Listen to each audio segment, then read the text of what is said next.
highly not recommend. It's been a while.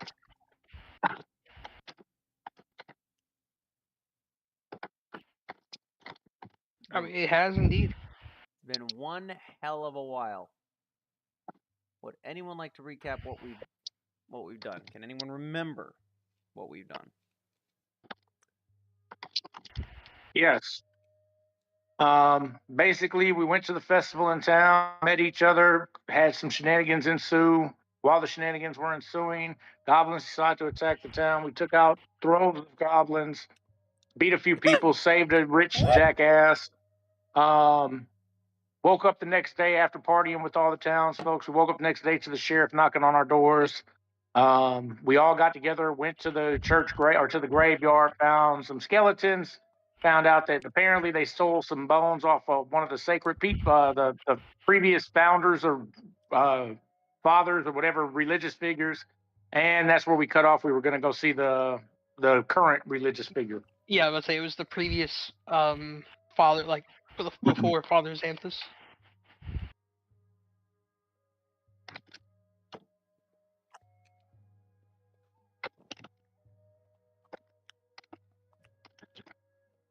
For everyone starts off with 1 hero point.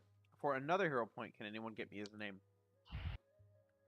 Oh, The religious leader before Father Xanthus. oh, Pedro doesn't give a shit. Tobin. That's like Ezekiel Tobin, right? Something like that. Close enough. Ezekiel Tobin. Yeah. Ezekiel. Okay. Alright. You have 2 hero points for the session right now. Yeah. Huh.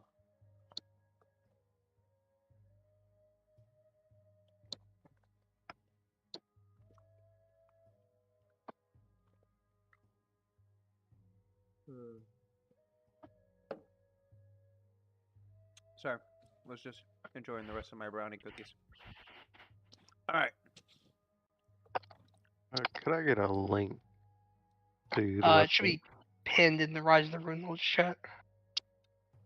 Should be the only thing pinned. But if you still need it, let me know. I can. Okay, there we go. All right. Well, with that, you guys, along with the sheriff, you guys investigated the inside of the, I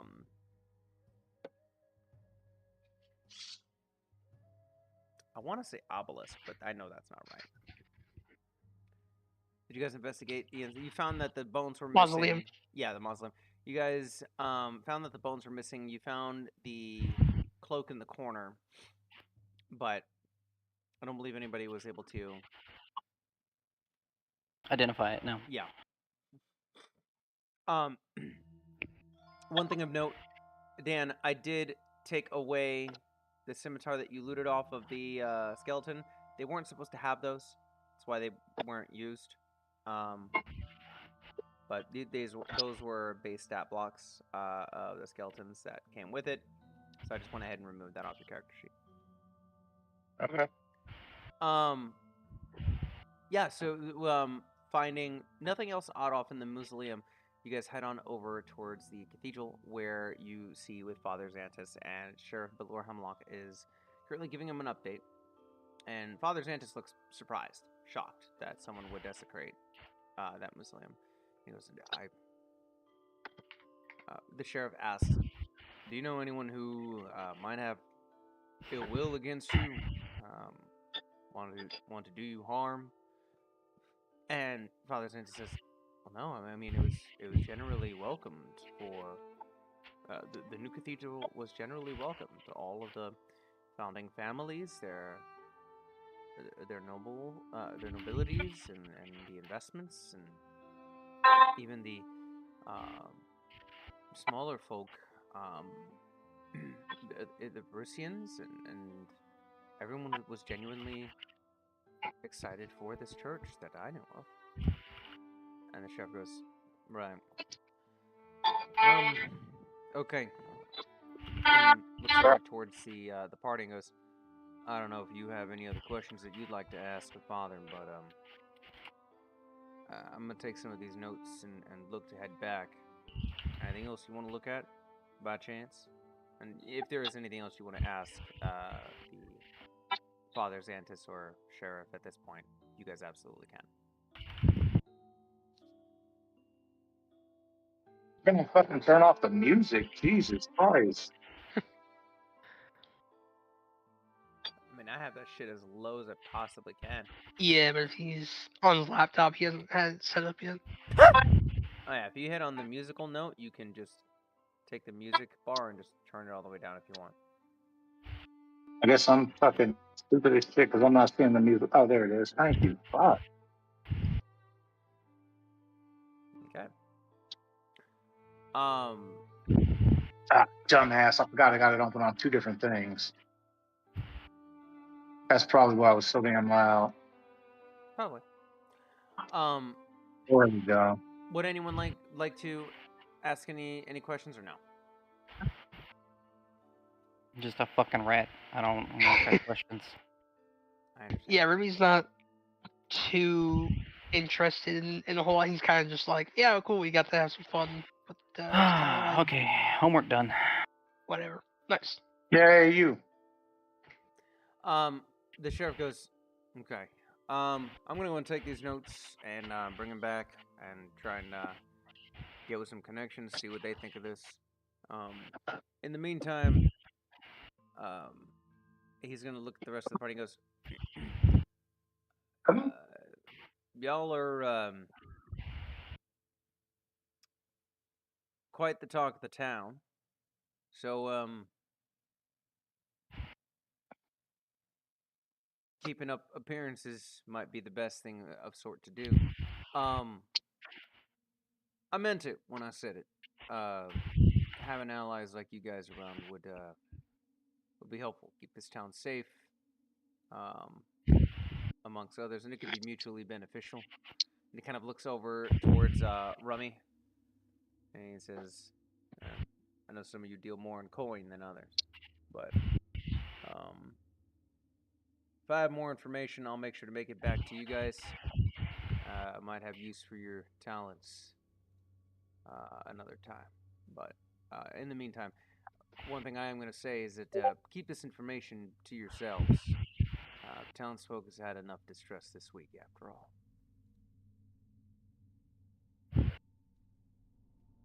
all. Rummy's gonna hold up his greasy little fingers and kind of rub them together. You keep the money coming, boss, and do whatever you like.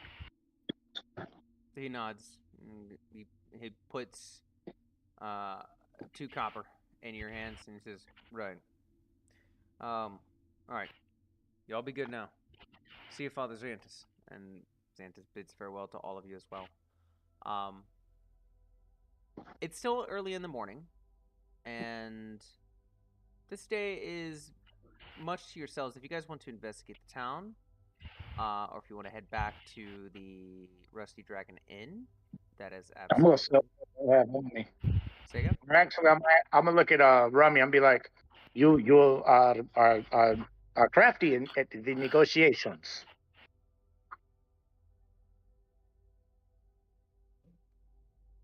Yes, no.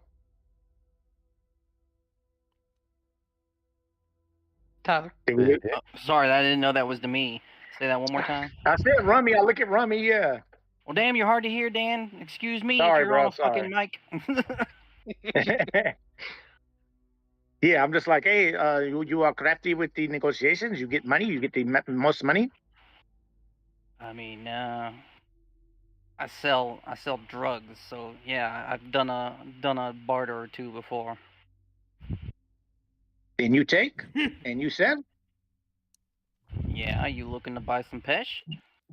No. You take. I'm just holding up. I like hold up leather armor. I'll hold up the horse chopper. I'll hold up the dog slicer. Oh, you want me to sell that shit? I mean, Yes, I'm not the most charismatic. I got a business sense. I wouldn't say I could charm nobody for better prices if that's what you're asking. But you make sure we get enough money. Fair share, I guess, but Okay, I'm I not give gonna to you. I'm not gonna win nobody due to my looks, if you get my drift. So I can just drag stuff over into his character, right? I don't believe so. But I can do that for you. Okay. Let me see. What are you wanting to give to? I'll be AFK for 1 minute. I gotta take the trash down. All good. I'll give him the horse chopper, the dog slicer, the throwing knife, and one of the leather armors. There's 2 throwing knives. You want to give both to him? Yes. And Where's my ammo at?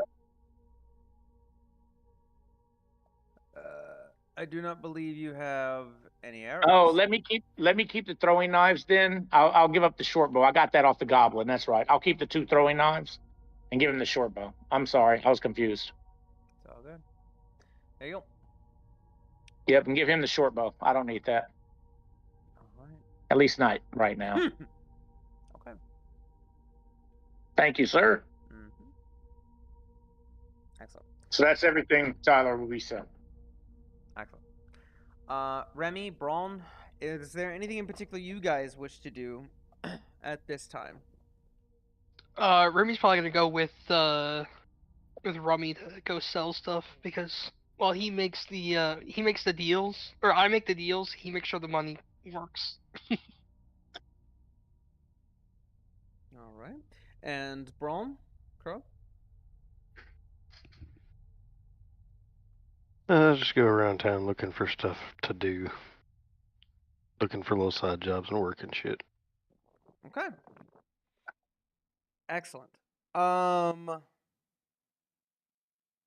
Yeah. Go ahead and give me a let's see. Is there a particular job you're looking for? Is it going to be more so like lugging around with your athleticism? Are we looking to do something more? I guess it would be moving stuff around, like moving jobs, building. No, not really building. Okay. Excellent. All right. You could also try and find jobs in relation to like your architecture, right? There's that possibility. I forgot I had architecture. Mhm. It would be building and shit. Yeah, up to you. Get a system building, rebuilding. What are the kind of jobs you want to look for, at least for the day? Do construction. All right, pretty simple constructions. Go ahead and give me an athletics check here with me for me real quick.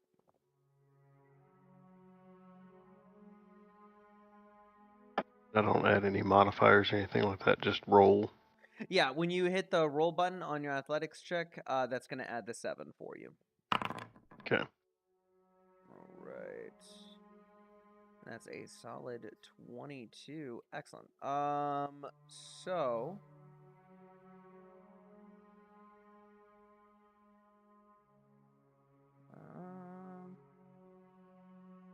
Man, I completely forgot how this thing works. what? Just all the stuff. I was like trying to figure out what was going on. But I see now.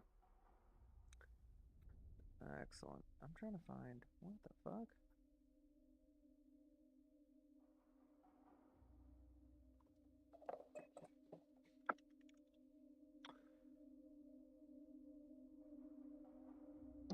This shit does not tell me.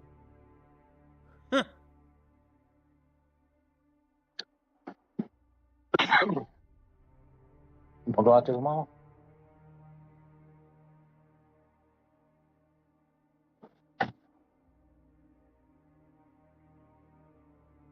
You too. Oh.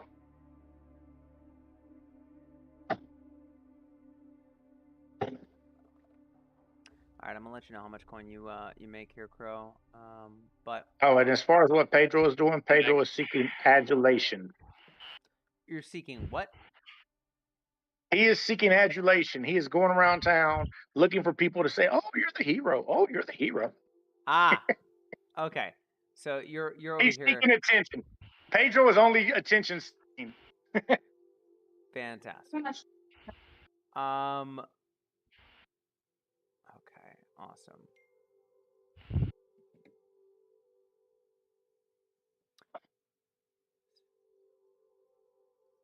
Give me just a second here. All right, yeah. So Crow, for your day, you'll get another 2 silver pieces to go ahead and add to your character sheet. Edit. Excellent. And That's pretty nice payday. yeah, nice payday. Okay, let me see something. Give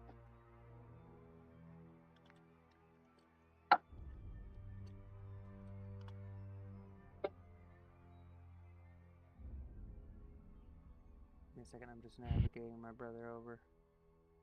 Oh, I was about to say, who is Mr. Snacks? That is my brother George. I was wondering who that What's was. up, brother George? He,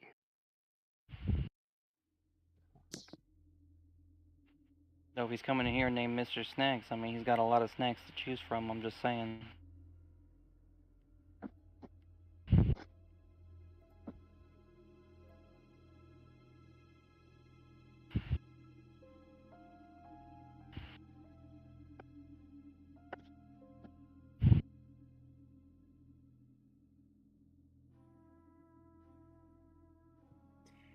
Yeah, he came in and was hanging out last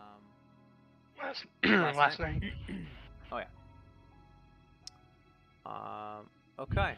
So yeah, Crow, go ahead and add 2 more silver into your character sheet, which that's what you'll get for the day. Dedicated. 2 more on top of it, or just the 2? Just the 2. Sorry. Okay, I already added that. Yeah. Excellent.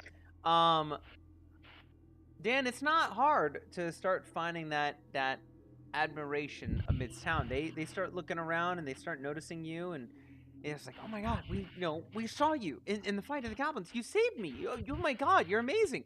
Some still have just a hesitant approach, right?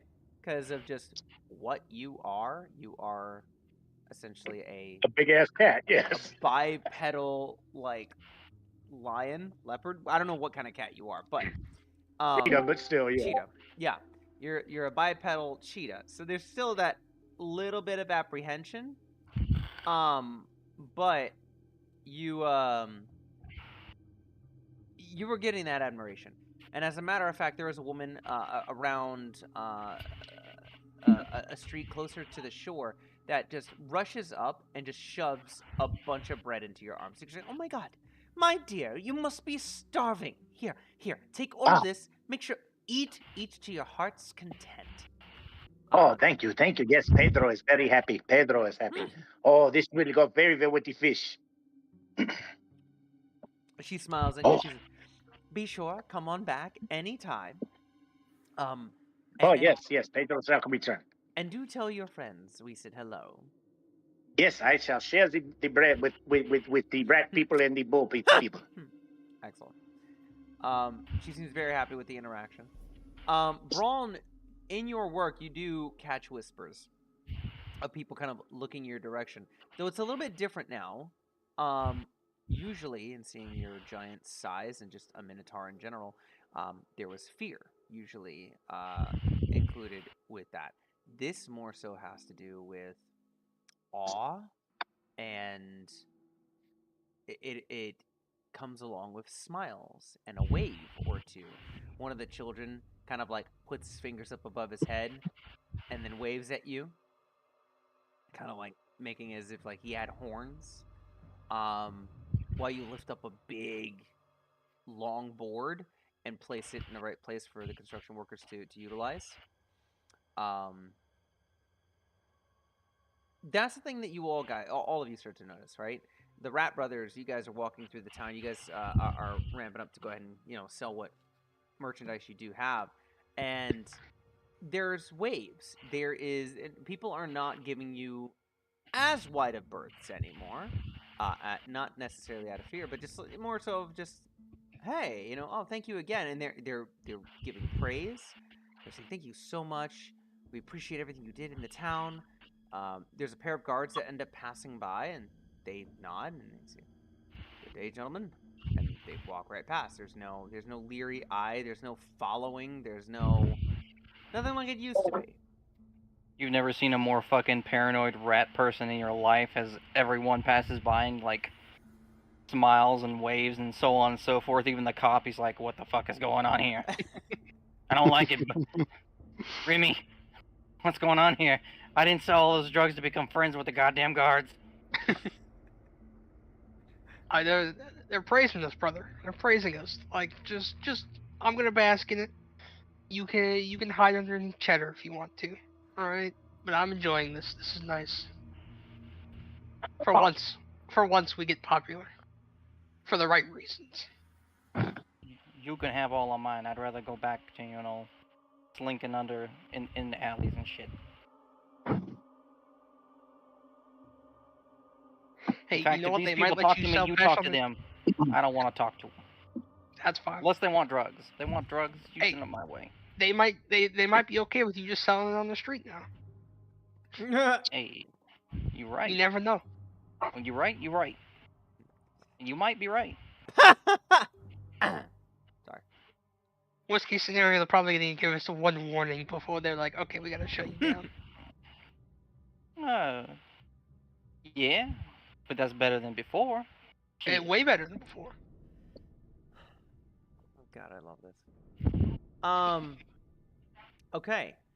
Rummy, when you were AFK, Pedro wanted me to hand you a bunch of shit. You now have a horse chopper, a dog slicer, short bow. It's the same rules as first edition, so weapons, armor. You have a set of leather armor as well. Weapons, armor, magical items, everything that isn't trade items, gems, art pieces, all sell for half. So if you want to go ahead and you can delete those, or you could sell those accordingly. I don't have a dedicated sell button. There is a sell button at the top, but what that will do is that will sell all treasure. And I don't think you want that. And that includes everything in your inventory. Yeah, you can get rid of it. Let's see here. So you said half price for everything? Correct. Just break a notepad down so I don't fuck up. Give me delete. Wow. Okay. That was a interesting one.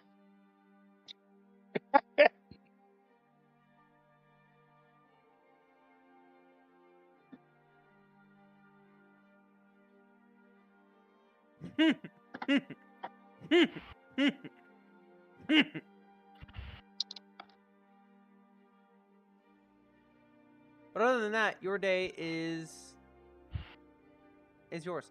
You guys can all feel free to make a task check if you want. If you want to just do general everyday work in the town, kind of showcase yourselves, or if there's places that you want to go.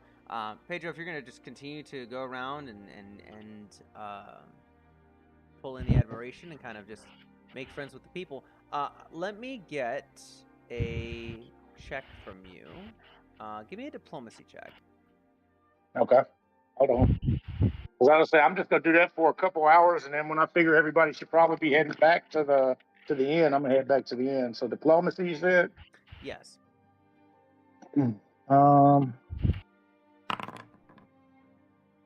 Okay. Excellent. Yeah, it's very well received. Hard to not be, considering you're a hero of Sandpoint. With that, you guys find yourselves in the evening back to the Rusty Dragon Inn. Whenever as soon as Rummy and Remy come in, and as soon as Braun too, I'm like, look, we have bread. They gave me bread for us, all of us. It's bread. It's good. Yeah, you fucking cat. Here, take your fucking share, and he's gonna pop 12 silver pieces into everyone's hand. Ah, silver, yes. You do better with the money. You hold on to that. So You know I'll spend it 12, on random things. 12 silver, you said, right? Mm-hmm. All right. And obviously, hold on to my 12. Mm-hmm.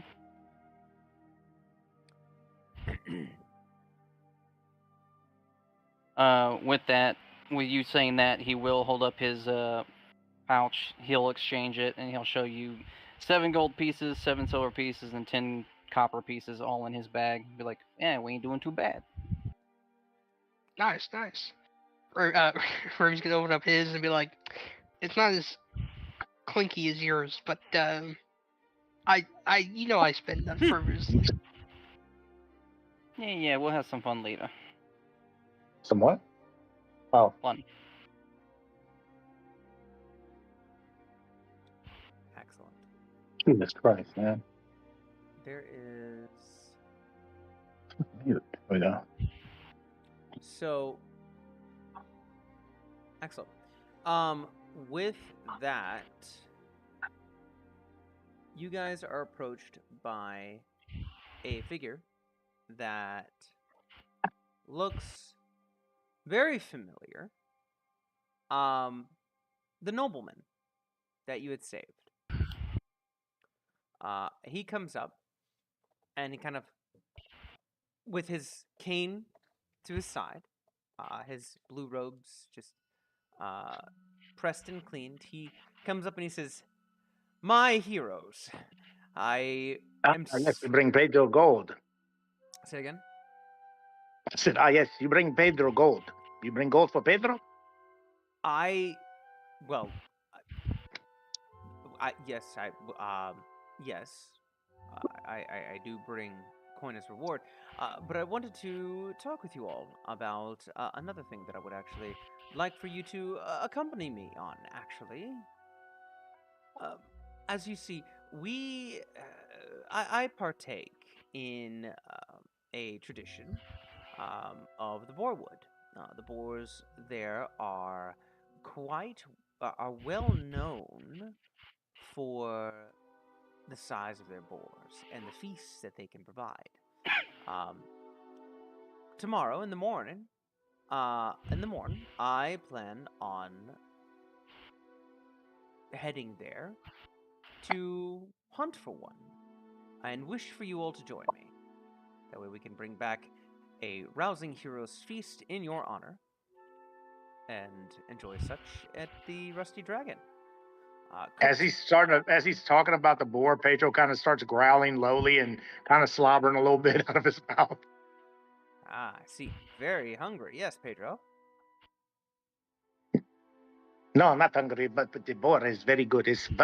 I hunt boar. I hunt boar. So yes. See, yes, and it would be cooked upon by the lovely Amigo Kaijitsu herself, which I believe you all had the chance to enjoy her meals. Yes. Yes, she has the good salmon. Yes, a good salmon indeed. So what do you say? Would you all like to join me? Without even looking up, because he's fiddling with something, probably alchemical. Nah, I'm good. Oh, all right. He's not one for festive activities, but You he would want like the me, free food. a fucking 3-foot rat, to go get on a horse to fight a fucking huge ass boar? Do I look like the type to be doing that? You can ride on Pedro. If That sounds even fucking worse. he says, if you prefer another steed, or we do have a carriage that you can ride in if you wish. Ah, see, now you're fucking talking my language, pal. Yeah. It'll slow the ride just a little bit, but not enough for it to be any kind of worry. Oh, you want to treat me like royalty and give me a fucking carriage? Fuck it, I'll go. He nods and he says, "Then so shall it be." He looks at Remy and Braun. Would you be wanting as well? If he goes, I go. We've always rolled that way. He nods excitingly and looks over towards Braun as well.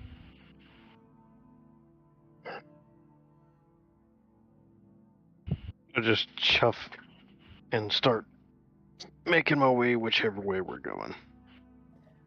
He nods. He goes, "Oh, not right now. It's dark. But tomorrow morning, do get your rest, and of course, allow me to go ahead and pay for your food and drink tonight as a thanks." He also produces about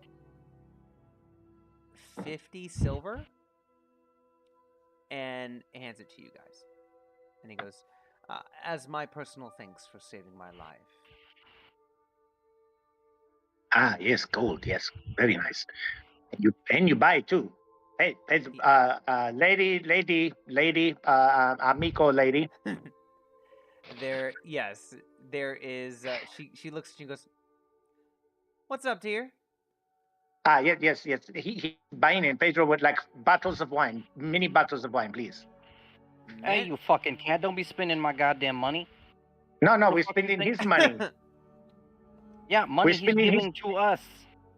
No, he is buying. He said he will buy our drink and food. Well, then you give me my fucking share of that coin in your hand right there. And What? my brother's while you're at it. What share? It was handed to each of us, brother. It was handed it on was? the table. Yeah, Sorry, okay. I'm like, here, but what do we get? We get 5 each? Oh my god. No. Fucking. No, Oh, it should be no, it should be 20 each. No, that's not right. It should be teen. we each Twit. take 12 and I get an extra 2 because you can't fucking do math. Okay. This motherfucker can't count. I love that. That's such a trait. That's a hell of a trait.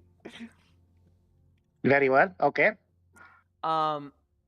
He does end up ordering a fine bottle of wine, as well as 2 kegs of ale, for your Yes. table. In more wine too. Bring more wine. He ends up ordering a number of food items as well, and yeah, he enjoys and kind of envelops and just sits and enjoys the story. At one point, Pedro, the noble Aldern, as you've come to find out, Aldern Foxglove, he procures a dull gray looking stone, and he gives it to you. What is this?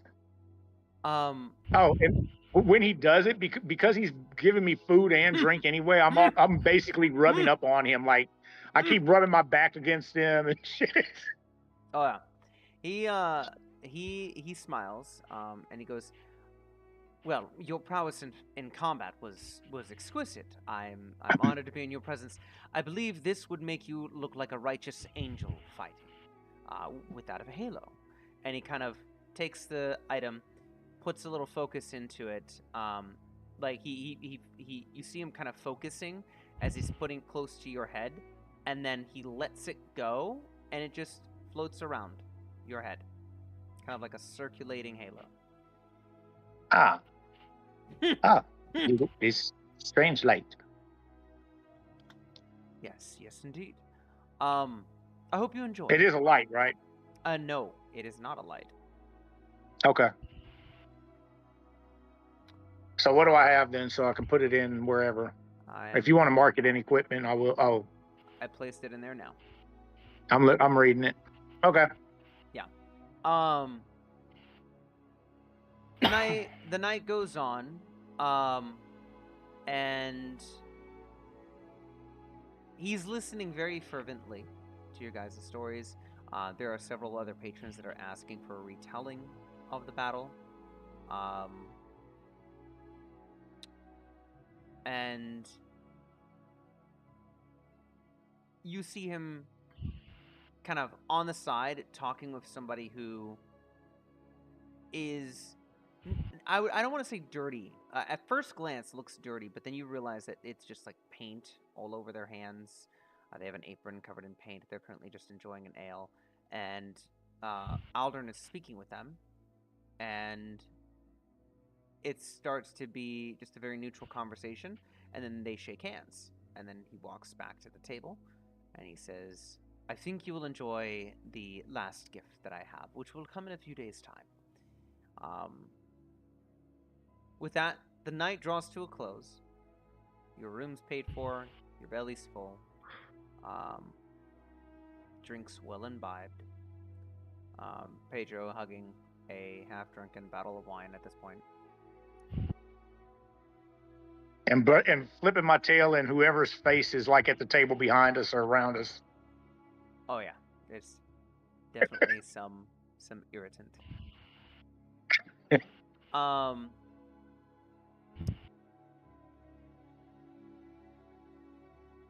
The morning comes, and there is a rap at your door. And Who is it? when you open it up, it turns out to be a just a commoner-looking person. It says, Bro, this is Pedro. Pedro ain't open shit without somebody saying something. Oh. Pedro will go out the window first. Yeah, that's true. He does. The voice does say, "I'm a servant of Mr. Foxglove. He sent me to summon you." The rich man. All right, we're good. I'm on. Okay. As you open up the door, the servant smiles and says, "Mr. Foxglove has everything prepared downstairs and awaits for your presence." The same thing happens to the rest of your doors, where your doors are knocked on, and you are requested to come down. Romy doesn't answer.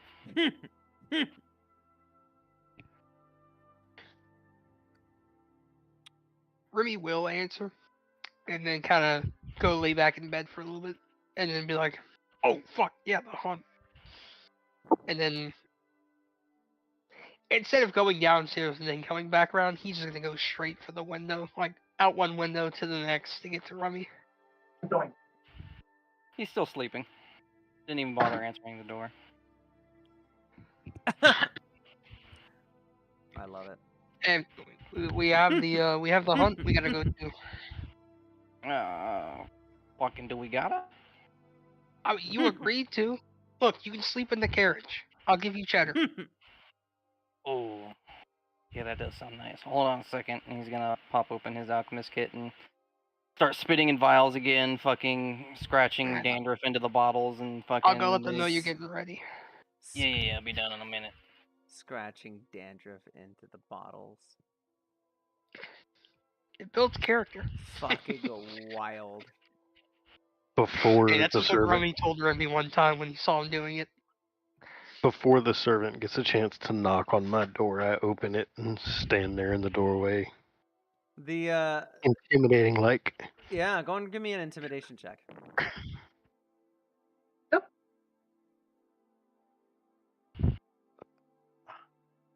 Get to the right fucking page. Oh. God damn it. Fucking weak. What do we got? You just woke up, so it's all Yeah. fucked up. In your brain, you're coming off as intimidating, chuffing, just all kinds of. I'm not in the mood for this shit. It comes off that way. However, You moo in the process. Yeah, you yawn and then you kind of let out a long.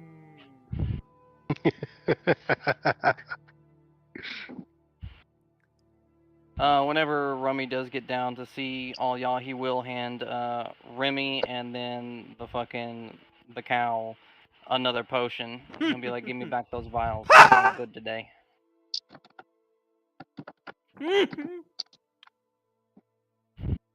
And y'all should each have a elixir of life in your inventory. Elixir of light? Life. You Oh, don't okay. have one, but the cow and Remy do. Or Oh, Remy. okay, Yeah, never mind. Remy do. Hold on,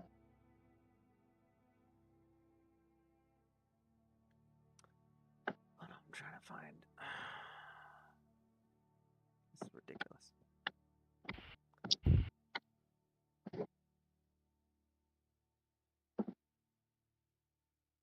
I had this ready and then it just wasn't.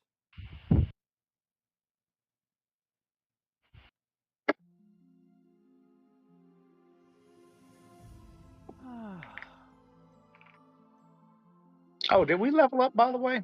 No, you did not. Nope. Okay. Good, because I sure didn't level up. Yep.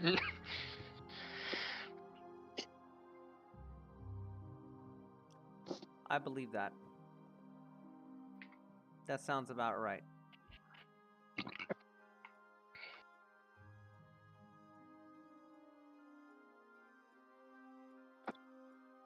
Fantastic. Somehow I locked these and then there's just no ability for me to be able to fucking unlock these again on a different thing. So that's lovely. I love it. So you guys get prepped and get ready. As promised, there is a carriage that brings you along. It's a little bumpy. Just to... Why is that very ominous music happening and calm? Jesus Christ. I don't know, playing Scrap Mechanic with that in the background freaked me out for a second. I'm like, wait, what? I'm playing Power. I'm like, did I miss the rain warning? Why is my basement exploding? So, the it's a bumpy ride, for sure. Like, without a doubt, this carriage is not made for the Tickwood at all. But nonetheless, it's a carriage ride, right? You know, it's nothing that you couldn't enjoy just with the right accoutrement, right? Sleeping on a also, giant squirrel. Yeah, I would say Remy is not laying on Cheddar, but Cheddar is being laid on by Rummy. So, and Cheddar's in the back of the wagon. So, wait, Rummy, you're not in the cart. Oh, I'm 100% in the cart Or with cart. Cheddar laying on the giant squirrel.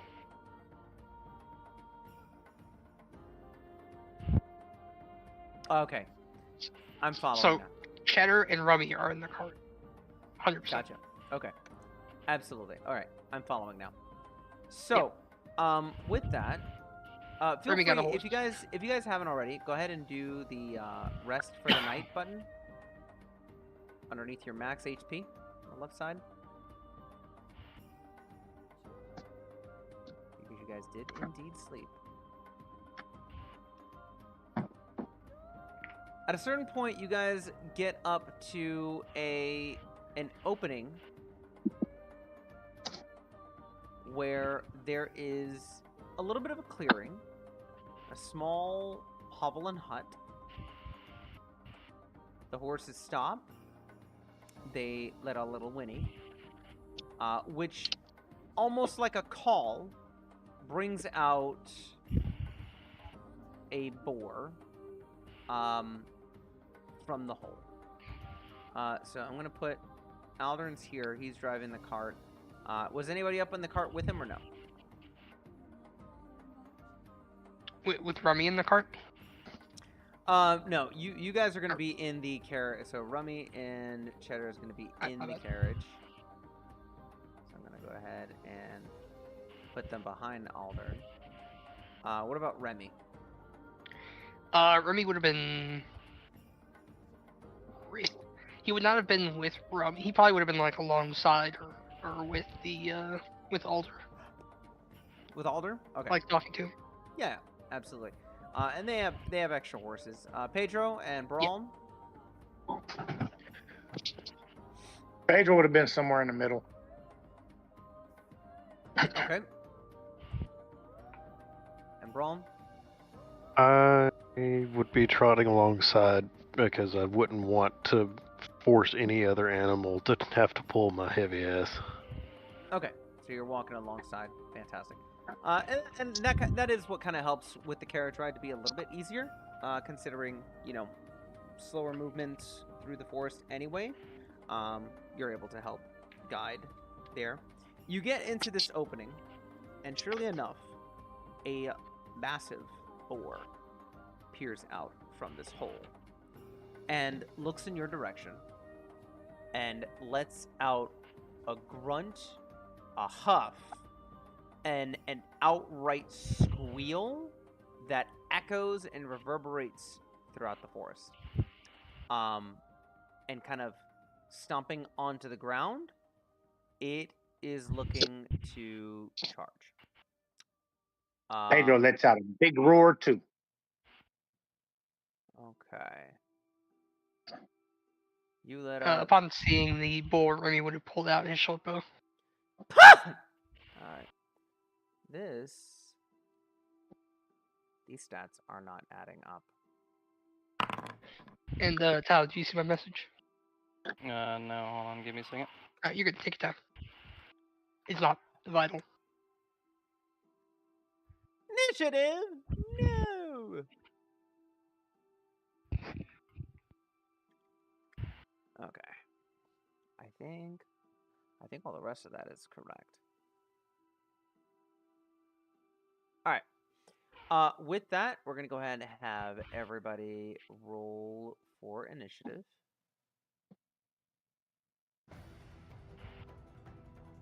Do I draw my weapons before initiative or after?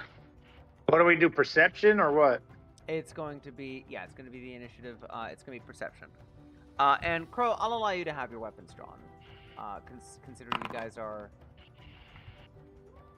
hunting for this creature, it's not far off that. Damn, my rolls are shit so far.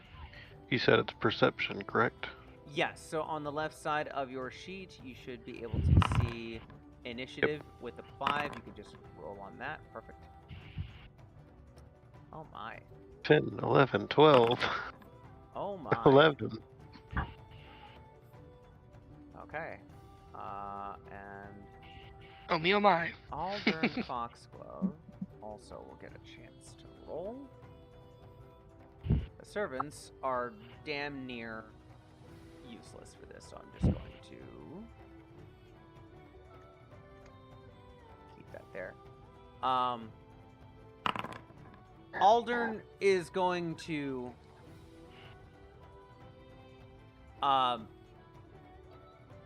his eyes are going to go wide, and he's going to go, "That one is massive!" And he is going to dismount as one action. Pull out his rapier as the second one. And third action.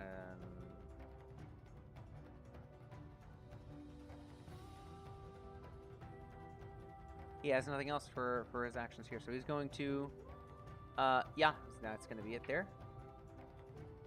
The boar is going to let out a resounding squeal again. And did I see one of you guys do like an intimidation? Okay, my You saw Pedro growl back, and yeah, you did. Okay, fantastic. It is going to skitter around with its ability here. There's. No. How the fuck do I? Oh. I don't know how to figure this out. Select multiple, move, rotate, place, ruler, waypoint. Oh, there we go. It is going to scuff around over here, and with a board charge, it's 2 actions. And then it's going to make a tusk strike at Pedro, who chucked at him. I believe, Crow, you as a fighter, you have a reactive strike if you want to take it. I believe I do. Okay. Go ahead and make a So- free strike. Oh, it says I have my great axe equipped as well, so I'm gonna go ahead and do that. Because I want my sword and shield out for this. Mm-hmm. Yeah, go ahead and do a Alright, free strike. so... Wait, say that again? Go ahead and Reactive? do go ahead and do reactive strike, and so then you can go ahead and do just a free swing with your Kopesh, I believe you have equipped. That be the +9? Yep. Okay. God. 23 definitely hits. Go and roll that damage. So yeah, you can see damage there. Perfect. Yep. It takes 8 points of damage. It gets to Pedro, and as part of completing its board charge, is going to strike at Pedro. Pedro, here is the attack roll against you. And I believe according to that, that's a crit.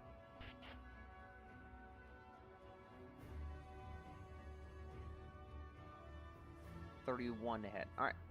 Here is the crit damage. 22. Can you force disconnect me, please? Because my little blip of internet is allowing me not to re-enter the game. Y'all watch Pedro die immediately. Like play dead or like actual dead? No, y'all watch the tusk rip into Pedro's stomach and just literally gore him, and his intestines all spill out. Well, damn. Okay. So, you now have the dying condition. No, I'm dead. No, why would you be dead? I'm only +1 Constitution. No, okay, so It doesn't work that way it in does 2E. not work that way in Oh, 2E. okay. Yeah. Okay. So, yeah. All good. You are currently... Well, I'm still -5 HP. So. Oh my god, dude. we don't even count for negatives here. So how this works? Yeah, I better say it's not even a negative. It just keeps going to 0. Okay. Yeah. So you're bleeding out. You're unconscious. You now have dying 1. Is your condition currently? When you're dying, you have to make a recovery check at the start of your turn each round to determine whether you get better or worse. Okay. If you take damage while dying, your dying condition increases by 1. Or if you take a crit, your dying value increases by 2. We'll continue on from there. When it gets to your turn, we can do that recovery check. Yeah, and we'll go from there. Yeah, Gotcha. The boar still has 1 action, and it's going to take a swing at Braum.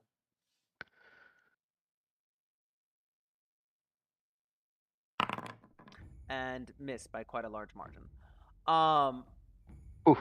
Tyler, you are up. And for the record, as Pedro gets gutted, you hear Aldern let out, "No! My hero!" Just very much visceral shock.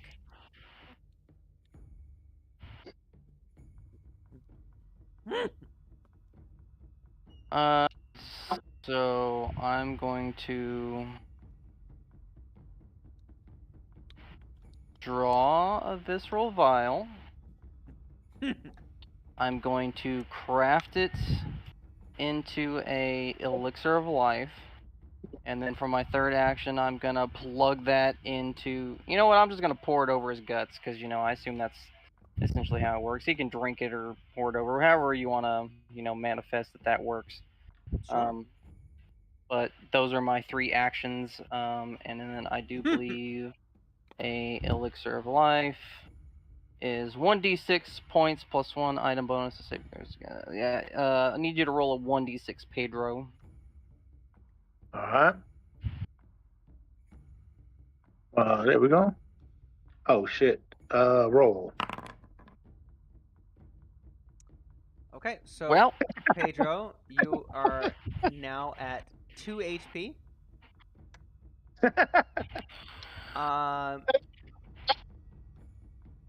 Let's see. Assign status effects. I'm just Okay. doing this to get it out of my my thing. My rolls are straight ass, dude. It's ridiculous right now. I'm down to 5 out of 6 versatile vials for the day, I wonder what happens if I do. and that's my turn. Hold on. If I do dying, take that off. 3, 4. Oh, no. Oh, shit. Okay, got it. All right. So now, Dan, you are awake, and you have what is called the Wounded One condition instead of dying. Okay. And all this means is that if you were to go down to 0 again, you then gain dying 2. Okay. If you get to dying 4, you die. Okay. But you are still currently prone on the ground. Stand up. Not your turn yet. Oh. Crow, you are up.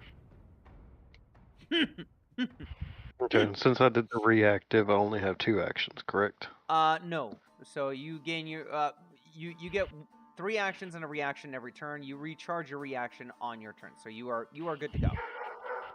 Alrighty. Oh, I'm not before him?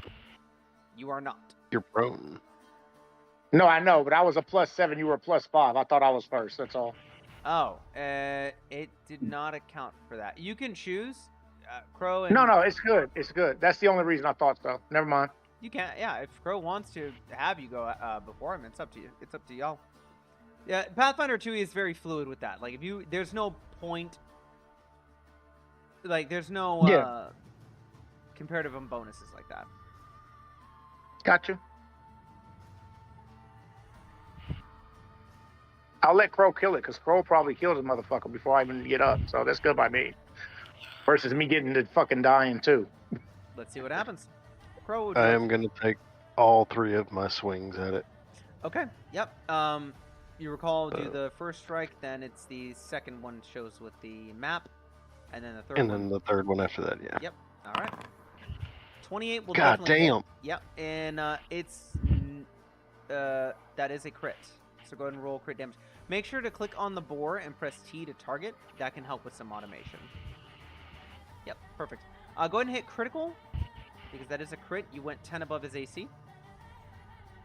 Oh, okay. I forgot that's how that worked. I was like, That's what happened to Dan. Critical.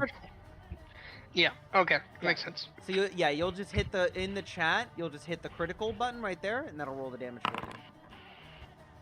you. Damn.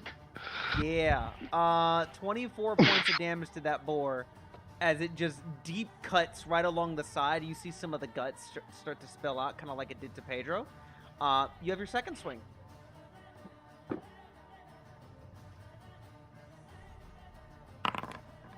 That second one will be a miss, and you can go for the third one.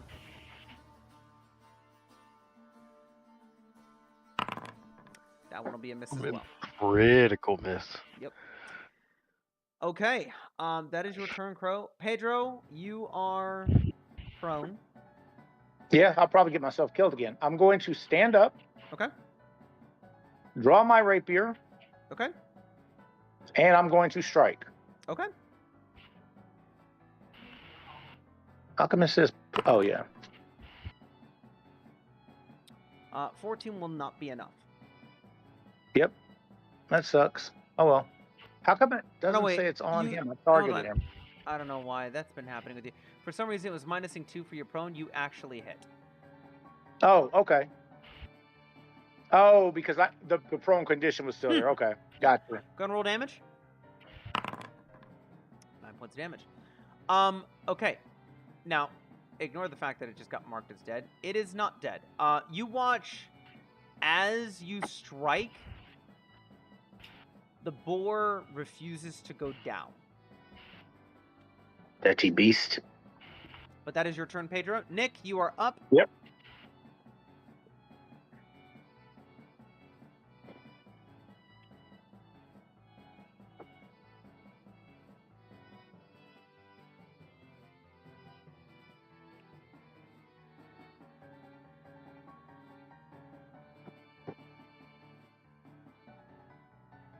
Nick? I can't hear you. Oh. Oh, sorry. Huh? I was muted. I hit it, but I think I hit it twice at the same time. Sorry. Dismounting for one action. Alright. Using hunt prey for second action, and then shooting for the third. Okay. Go ahead and... Yep. Alright. That'll definitely hit. Go and roll for your damage.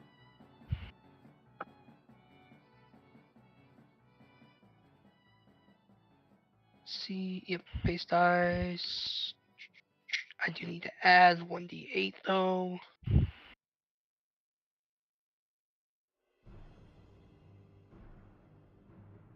Alright. 9 damage. Okay. Okay. What's the 1d8 from? So with I have let me go back to my feats. I have precision. Sorry. With my hunter's edge. I thought you had flurry. Shit, you're right. I'm sorry. Yeah, my bad. Okay. No, it's all good. Still, I pulled the wrong thing over here on my fucking windows. it's all good. Ignore the 1d. I did 8 with the. I did 1 with the 1d6, 8 with the 1d8, so 1 damage. Get rid of that. Absolutely. Why did I fucking think I had that? This second, essentially double tap shot, as it gets cut into, it refused to go down. The arrow striking right in between its eyes, into its head, is what takes it down. Yay! Excellent. Sweet. Sorry, I don't know why I thought I had that. I pulled the wrong fucking feet over here. Yeah. With the board taken down, Aldern kind of rushes over to Pedro. Are you okay? No, that is a nasty beast, but Pedro is fine. I'm glad. Could someone come and tend to his wounds? One of the servants kind of rushes over with like a first aid kit, and starts tending to your wounds. I'm sitting there licking at my guts too. Yeah. While the rest of the servants start, drawing up the pig and setting it up with kind of with rope and a long plank of wood to be able to just carry it off with the other horses or to drag it along. You can feel free to go and remove your wounded condition now, Pedro, with the treat wounds that they do to you. How do I take that off? In your effects, so it's the third button from the right. Okay, got it. Yes. You will also be healed 9 hit points with this. Oh, damn, nice. Okay. With that, the boar hunt is a rousing success. You guys... Hey, can we look at can we look in the hole? Sure. Yeah. You want to take some time to go ahead and look inside the hole? Give me a perception check. All right. Shit, actions. No. Fuck, where is it? There it is. Not feats. Oh my god, dude. Okay, perception. Where the fuck is perception? Off to the side of left. your sheet. I see the perception initiative. Oh, I'm Right, stupid. yeah, right above that, right underneath. I got AC it. Yeah, is my bad. perception. My bad, you're y'all. You're good. You're good. It's been a while. Are you hearing stuff or something? Yes. 24.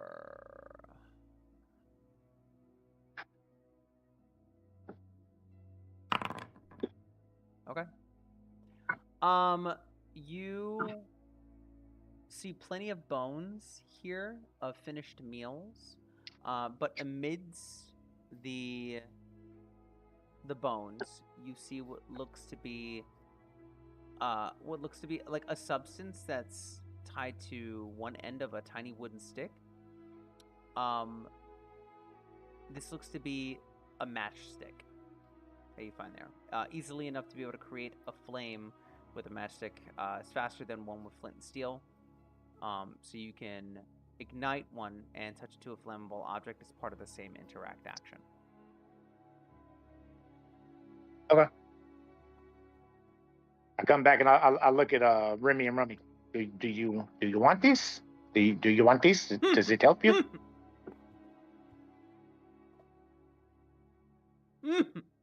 I don't know how many flammable things they make, but that'd be useful in a pinch.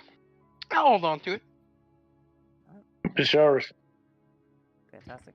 There you go. I went ahead and put it inside of your Oh, thank you. character sheet. Can I roll a craft check to see if that's alchemical or not? Sure. Go ahead. It is indeed. It has the traits of alchemical, consumable, and fire. Rummy's gonna go, hey, let me see that. I want to study it. Yeah, take it, brother. I can't remember the cost that I had to pay. Isn't it like I pay one?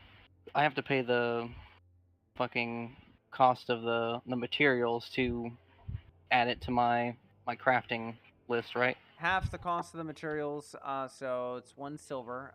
You'll roll a craft check based off of the DC and level of it.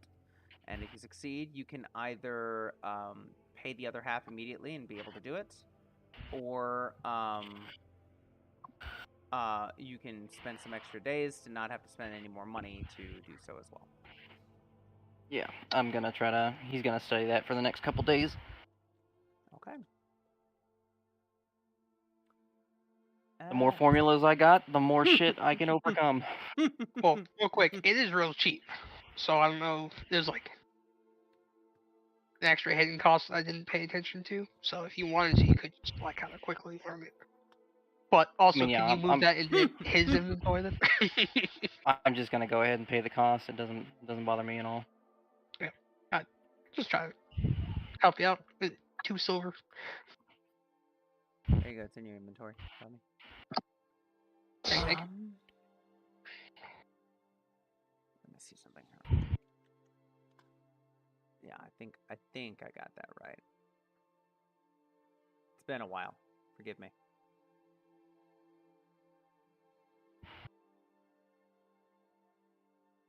Been a while since you've gone and fucked things up just like I always do.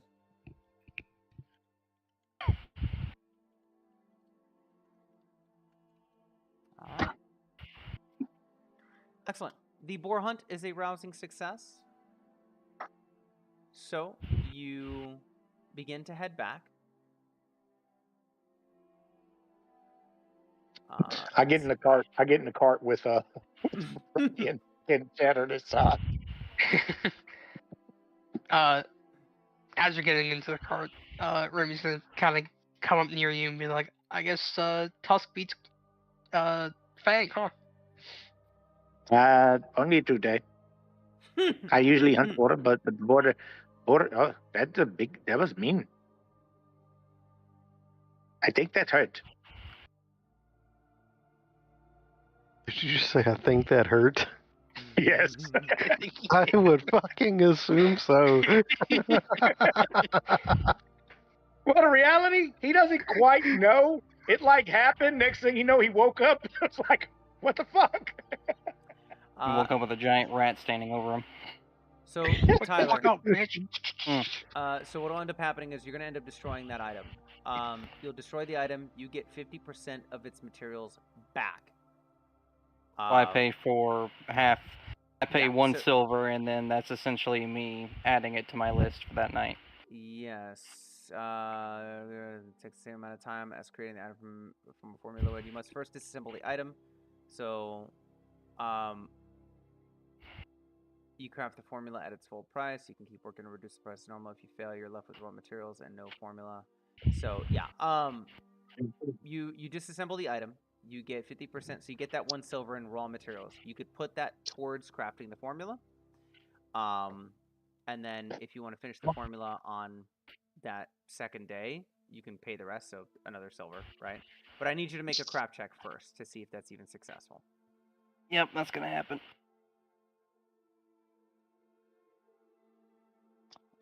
Oh, that's what the 23 was? Okay, sorry about that. All right. Cool. Then No, you need another one. No, that's fine. You're good. You crafted the formula. You're fine. I think that's right.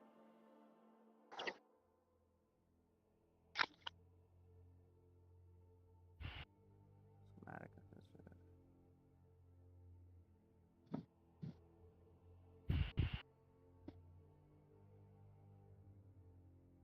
After the base deck. There you go. Well,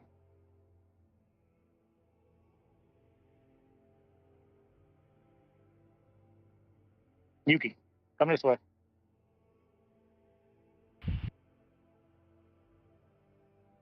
Oh shit! Wait. Y'all still there? Or did it just get quiet? Oh, it just got quiet. Okay. I'm still here. I- So.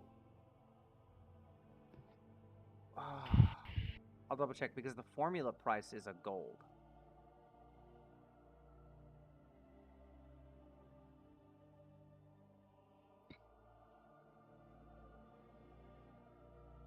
Hold on, please hold.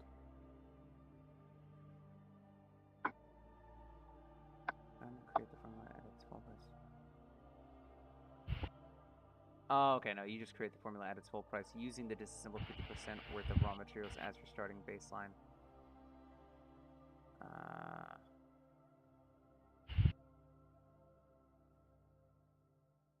Yeah, I'm gonna just read up on this a little bit later. Figure it. Fuck it. It's a matchstick. Don't matter. You have the formula for a matchstick. Die. Okay. You guys get back to the Rusty Dragon. The travel for the Tickwood and for getting everything prepared and going a little bit slower coming back takes a while. You guys get back in the afternoon into the town, where Amiko then takes the boar and is going to make quite a feast with it. The rest of the day is yours. What would you guys like to do? Come here. I'm gonna say my thing is it does take me time. My time is literally fucking sitting there. He's just literally working on that matchstick while eating. Mhm. The same thing he did the last time he was at the bar, learning how to make something. Remy's gonna be not necessarily helping with the cooking. I mean, he is gonna offer to help with the cooking, but he's gonna be learning from Amiko Pedro is going to be and taking like seeking. careful notes how to do. Oh, sorry. Pedro's going to be seeking attention again. He's going to be look at what they did. They did, boy. It ripped my stomach open, and oh, it hurt so badly. Oh, can you pet me? Can you pet me? Oh my lord.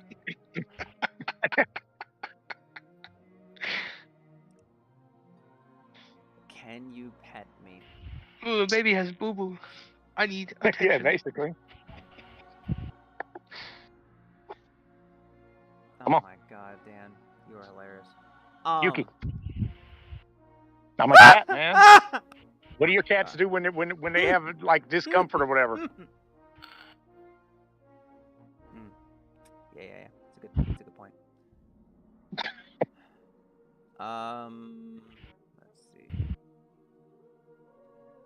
Yeah, so Tyler, it's gonna take you at minimum 2 days, and if you want to spend the rest of that money, to go ahead and make it to do so there.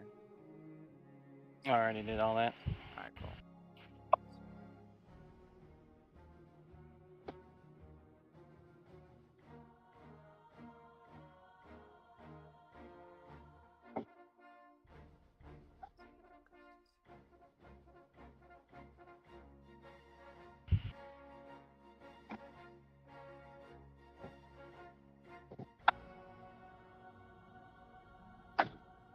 You seriously don't think it's cold in here? Yeah, I was right. Okay. So since the formula cost is a gold, Tyler, you succeeded. Are you a trained or an expert in crafting?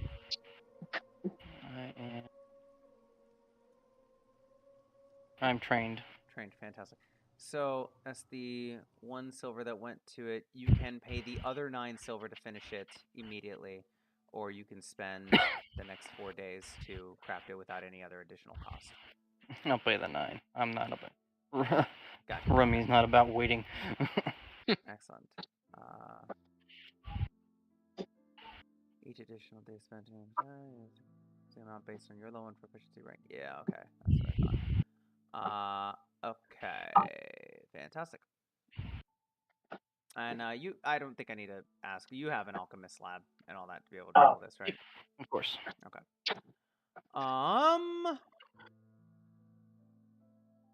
Fantastic. The evening has not come yet. Instead, what we have, Braun, what are you doing for your day? For the rest of your afternoon? Well, unless the gods say otherwise, I'm gonna go back to helping townsfolk with construction. God does say otherwise. You get approached.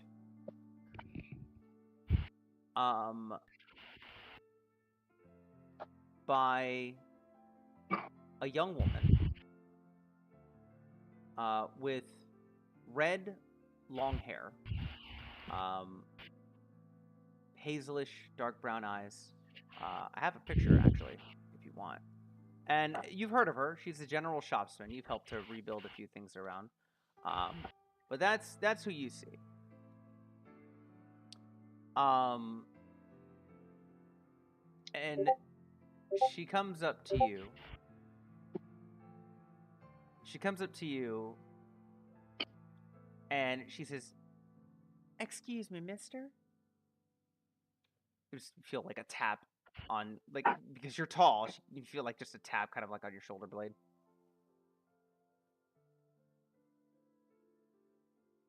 I turn slowly and just peer. She says, You're one of them heroes that helped out with the goblin attacks, yes?" I'll nod. I'm hoping you can help me out with another problem. My dad's too busy, kind of chasing my sister around, and I'm trying to keep this shop up and running. I have sort of a rat problem. Do you mind coming and checking it out for me? You would ask the bull to come help with a rat problem. Yes. You say yes? I will help. Yes, I will help as I can. She nods and she says, "You're articulate too? Oh, this is so amazing. Thank you so much. If you follow me," and she kind of starts to walk down the street over towards Main Street of Sandpoint. What's everyone else doing?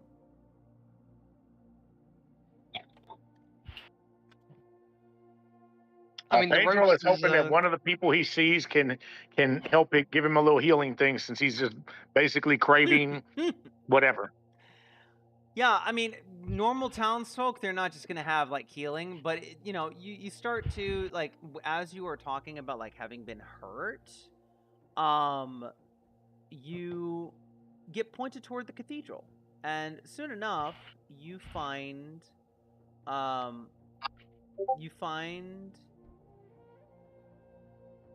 Father. You find yourself at the cathedral where you recall Father Xantus having been. And you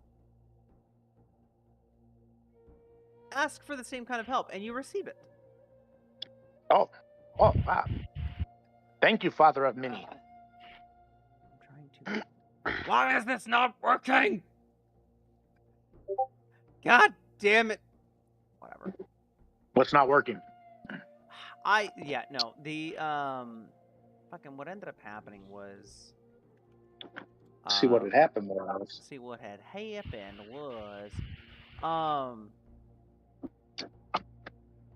damn it. Where is there it is. I thought I can What had happened was something happened, but I'm not going to tell you till I I'm- figure Yeah, it out. I'm trying to motherfucker.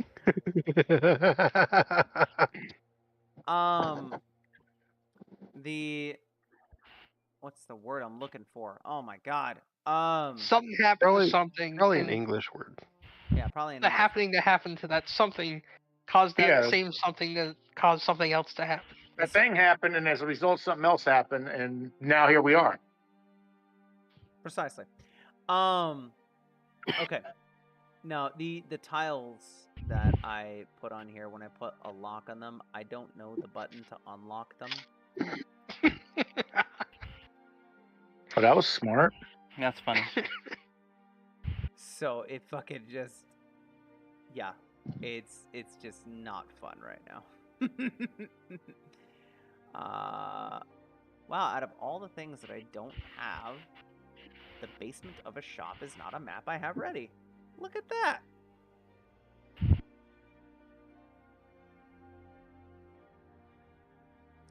That's okay. We're gonna make this fun for Crow. Oh, artistic, visual theater. Listen.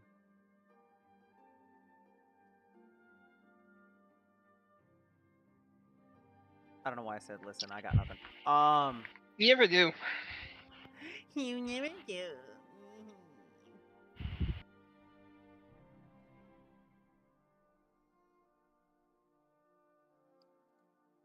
All right.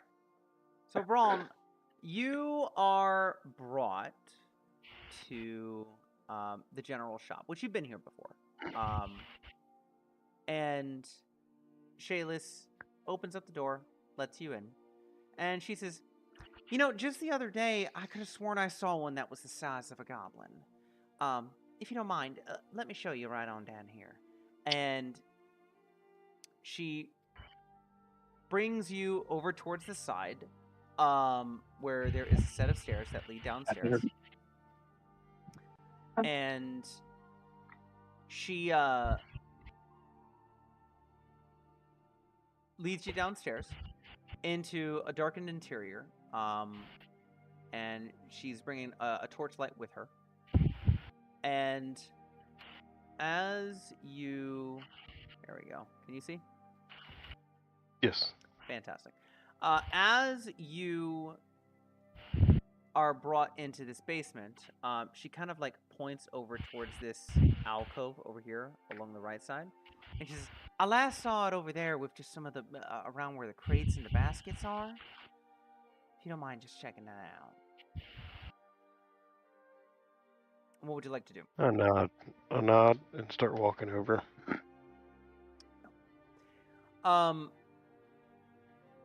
Yeah. Go ahead and move yourself on over there. So go ahead and make a perception check. She kind of follows, suit a little bit behind, just being wary and watching.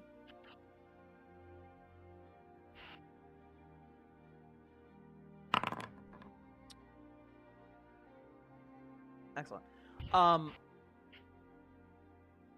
There is no goblins here. No goblin-sized rats. Other thing you notice here, there are no rats. This is actually a pretty clean basement. What you do see here is kind of around this wall, there's a nice little alcove where there appears to be some sheets, a nice comfortable stacking of hay and pillows, and some candles that aren't quite lit just yet. And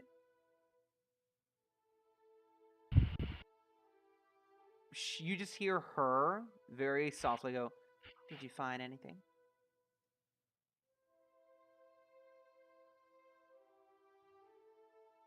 No, I don't see anything.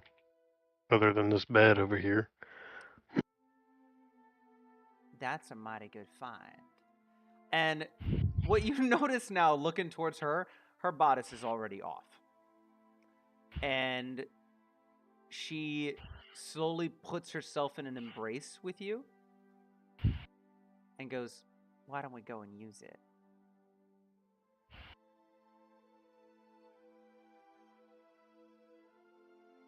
This is not how I envisioned this encounter going. Okay.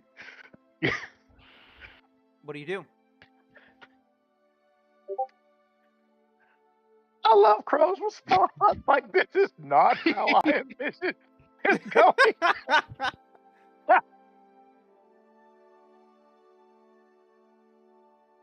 I look at her, stick my hands underneath her armpits, pick her up, and move her out of the way. She giggles until To she then realizes what's happening.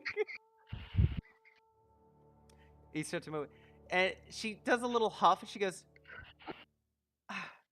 And she kind of like tries to loop her arms around your mighty bicep again. And she goes, "Well, come on. We can have a little fun." Give me a perception check for me here, Crow.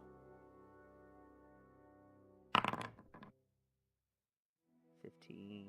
Not bad. Not bad. What do you say? Do you say or do anything else? Just try to gently pull away from her without hurting her. Okay.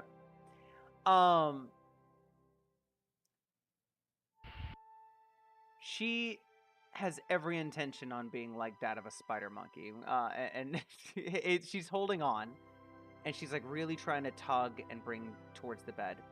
That's when you hear a footstep onto wood, and now at the bottom of these steps you see a ham-fisted man,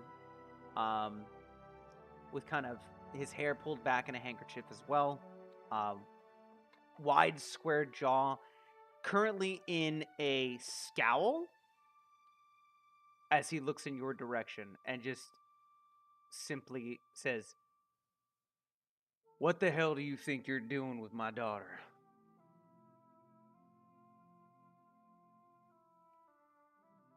I look him dead in the face and say, "Leaving," as I try to pull away from her even more. Okay.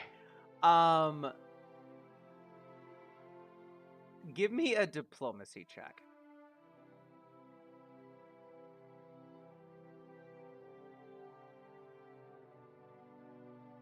Diplomacy. Fuck, I got a -1.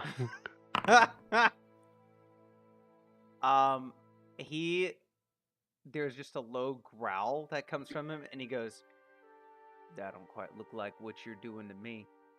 And he goes to approach you. So I'm gonna have you and him roll for initiative now, as he kind of he starts to roll up his sleeves, and very much looks like he's about to just go and get into a tussle with you.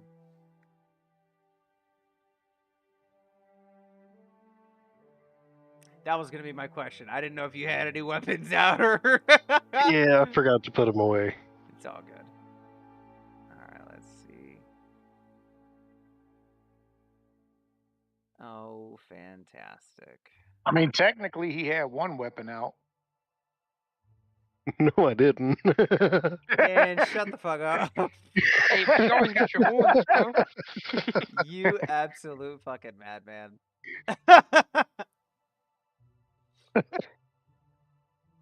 Power attack. This. Okay, yeah.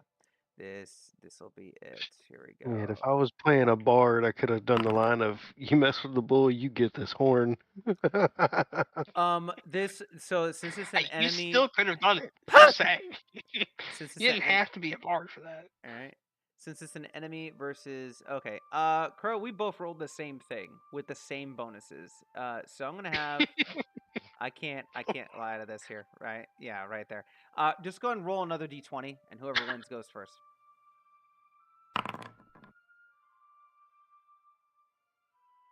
How do I just roll a d20? On the bottom right, do you see where like there's the little dice icon when you click Oh, on? it says you rolled for me. Yeah, that's my bad.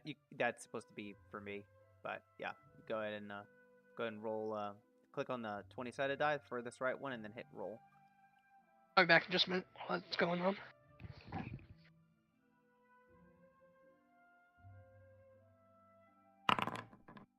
Oh no. Okay. Yeah, he's going to rush up, and just go and just do 2 swings of his fist right towards you. That's gonna be 10 against you, which I don't believe is gonna hit. And then Negative. that's definitely gonna be a critical miss. Okay. Yeah, he misses twice. It's now your turn. 2 swings with the fist, and you just you dodge to the left and right, trying to just Alright. Do I actually have to fight, or can I do what I'm thinking and, like, pick him up and put him against the wall and try to intimidate him out of this?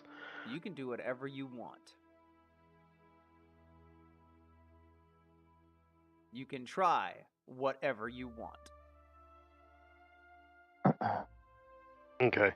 I want to just grab him by the front of his shirt and pick him up and put him against the wall and try to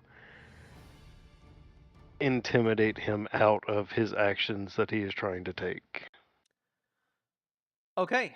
So, would the first bit be in athletics or? Yeah, let's go ahead and do an athletics check. Let's see. Yeah, monster's last action. Nope, that's grapple.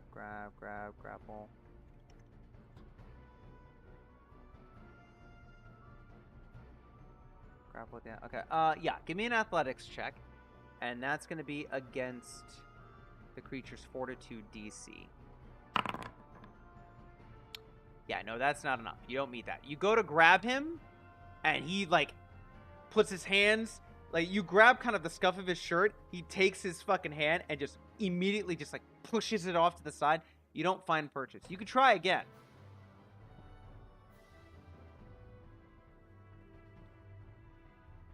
But this one, Yeah, I'm gonna try again. this one will have that multiple attack penalty on it again. So this will be at a +3 instead. So you can go ahead and roll 1 minus the 4. 10. Still not enough. You can't seem to get a hand on this guy, and he seems to know his way around a fist fight, is what you're noticing.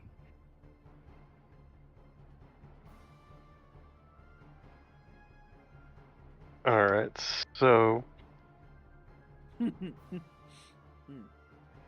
I never heard of somebody getting their ass whooped because for getting some pussy that they didn't even want. Even getting the pussy. That's what I said. He didn't even want it, but you get it. Well, it's not Yeah, even, it's but not even that he Dan, got it though. You walked in on your daughter. What would you do? I don't know what the fuck I would do. With a stranger. See? With a complete stranger. see, it would be different if I was actively attempting to take clothes off when he walked in, but I was pulling away, trying to walk toward the door that he came through. But you gotta remember, a father's rage. And not every father has a cool head.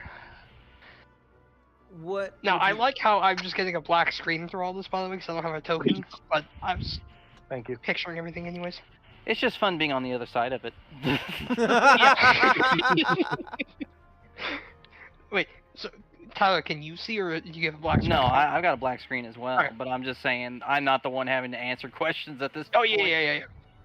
I knew that's what you meant, but I was also just curious if you could see. Here, we're all just gonna appear in this room to laugh at Crow. I think last time I actually had a hand in the fight last time. Yeah. What would you like to do for your third action, Crow?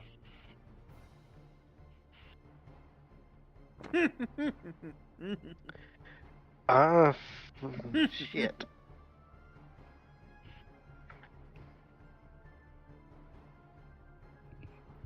I mean, I guess I'll fucking try a third time, even though it's gonna fail again.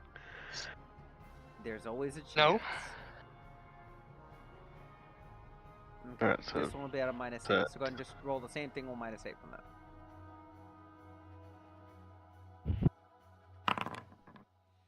Okay. Alright, so I guess I won't. Yeah, That even is with a 19. -8 goes 19, but the critical success. Yeah, 19's enough to succeed, and it's a crit. So here is what happens. Normally, on a success, the target's grabbed until the end of your next turn, unless you move or your target escapes. The target is restrained until the end of your next turn, unless you move or your target escapes. So it's a even worse penalty. I'm gonna give you the intimidation check for free since you critically succeeded. You take him, you slam him against the wall, and what is it that you say to him?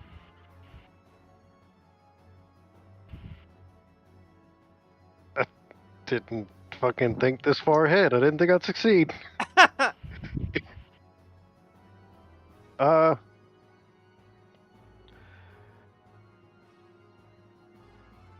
Guess I'll just say it's not what you think. I was attempting to leave, and I apologize for the inconvenience, but I am leaving. Okay, I'll give you your choice of a intimidate check or diplomacy. There's a little mixture of both in there.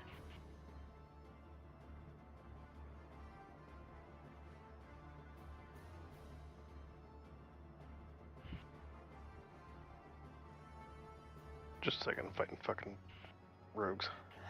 Say that again. I'd like an intimidate or a diplomacy check. Your choice, Mr. Tarkov. I will do intimidate because I actually get a fucking bonus. Smart You know what? Solid choice. Solid choice. No, it's not. Now our prices are going to be higher at the shop. At that one. His prices are going to be higher at the shop. Good point. True. Good point. True.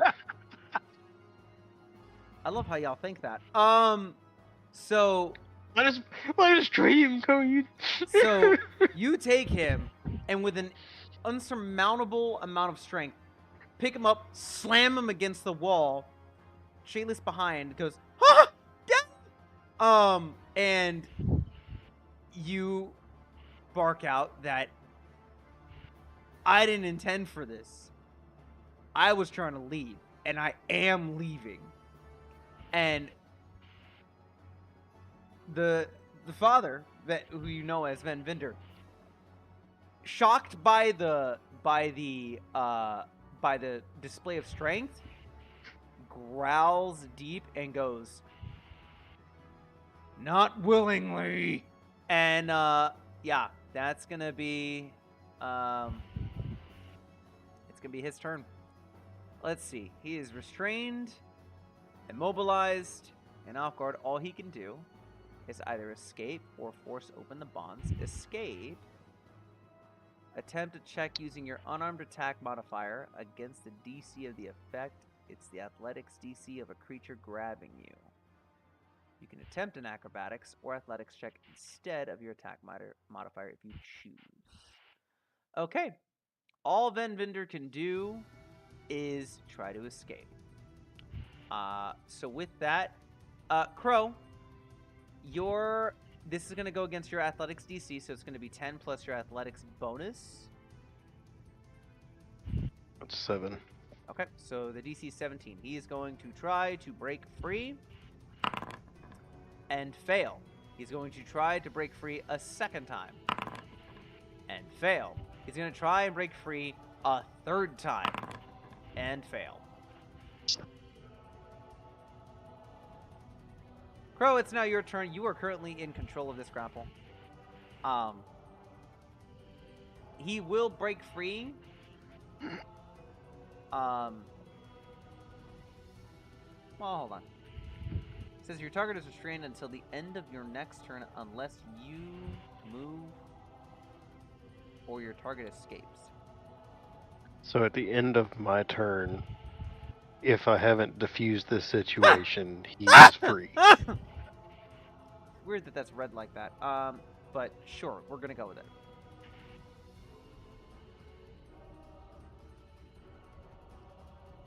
I'm genuinely trying to think of a good way to diffuse a situation like this because I've never been in a situation like this. Time to Ah, learn, big dog. Get in there. Yeah, what I'm finding online is that grapple creatures don't get out automatically unless they spend an action to successfully escape. Or you release them. Or you release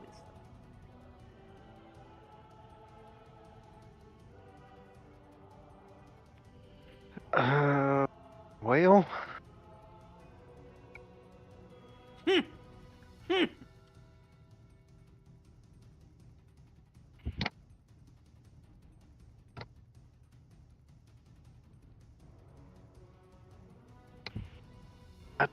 fuck. Oh, okay, that's how it works.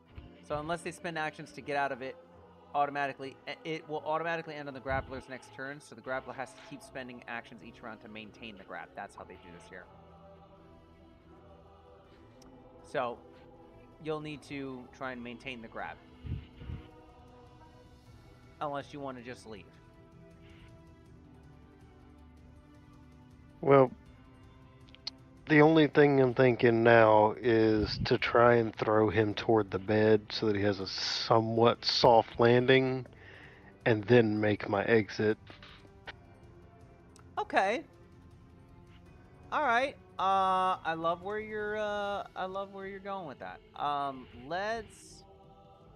Let's go and do an athletics check for that. You could always throw him to the bed and offer to get him since he's so worried about somebody being got.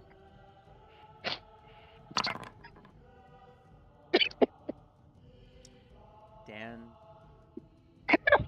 That would Maybe be we have to hilarious. cool Dan down a little bit. We all know that would be fucking hilarious. Oh my god. You cannot maneuver him. You could try again.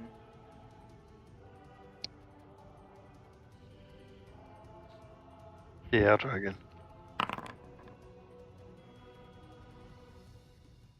That's a fail as well. So with this third one, you'll either have to maintain it or reposition him somewhere else.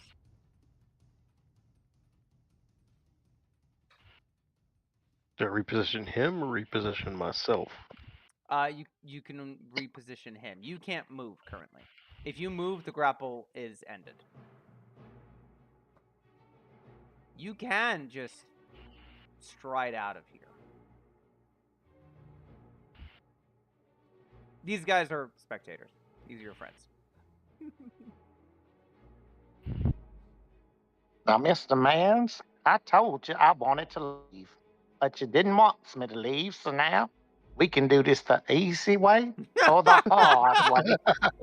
I I'm like here you, for and I want man, you. but I know who you are, Chris Hansen. Except I call you Chris Hansen. See, I'm here. I'm not here for no child. I'm here for man's butt. alright, I am just going to let him go and shift to the side. It's not. There we go. Okay. Cool. I mean, he getting let go, you hear him like take a breath, and he's just like huffing. He's gonna close the distance and swing twice. So I'm actually gonna have to fucking fight this motherfucker. Or leave. There's Not that. necessary. Hey, after the session, we'll tell you something funny. So that's first swing misses, and you dodge, and then like he does like a quick feint for the second one, and then cracks you right across the jaw. The damage for that one is 7 points of damage, non-lethal.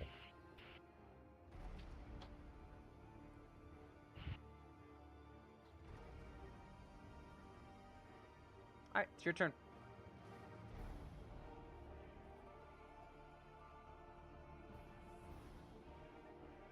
You could fight him.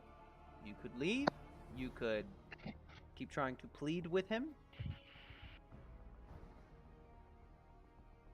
The question is he going to let me leave, or is he going to keep trying to fucking knock me in the back of my head with something as I'm walking away? So That's up for you to figure that's out, up big to you. dog. Yeah, that's up to you to figure out.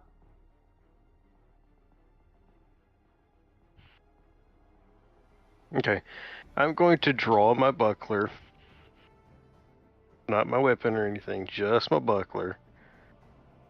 And I'm going to try and back out of the door so that I can keep my eyes on him. Sure. You could stride, yeah, because there's the stairs that lead up onto the ground floor. So when you get out there, you can keep going up. And then you can take a second action. You have enough actions to get out of the shop if you want. Okay, so the stairs are here on the left.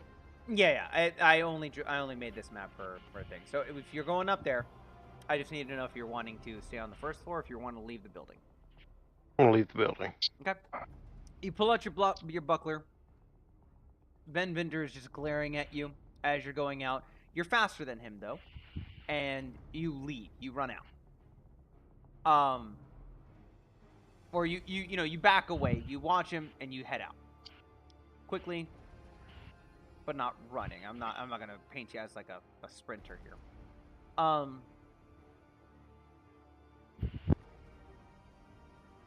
When you get out of the building, he doesn't come out after you.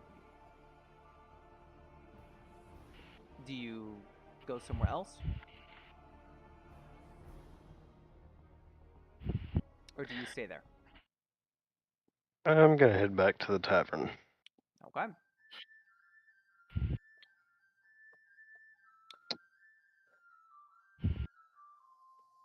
Well, an eventful afternoon. I take it you're changing your mind about going back to work. Yeah, I'm going to go to the bar and have a mead. Fantastic. Ale, whatever the fuck it's called. Yep.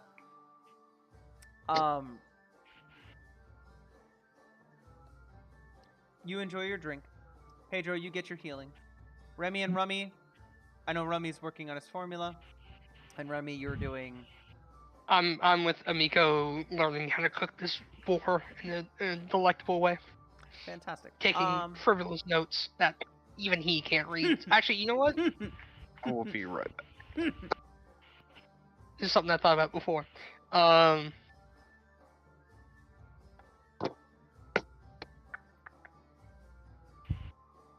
I don't remember what I was gonna do with it. Shit.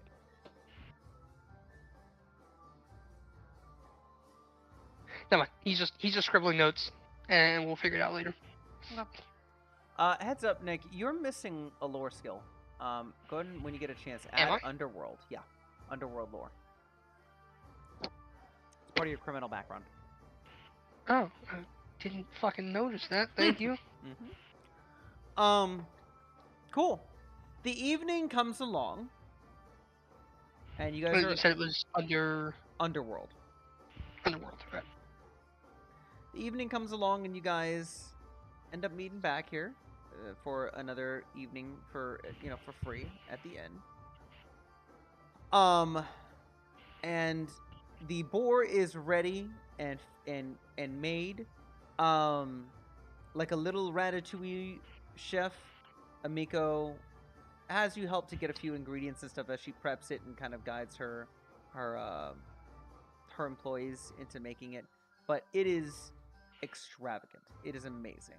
There is a rounding cheers for you guys. Go ahead and give me a perception check here, Braun.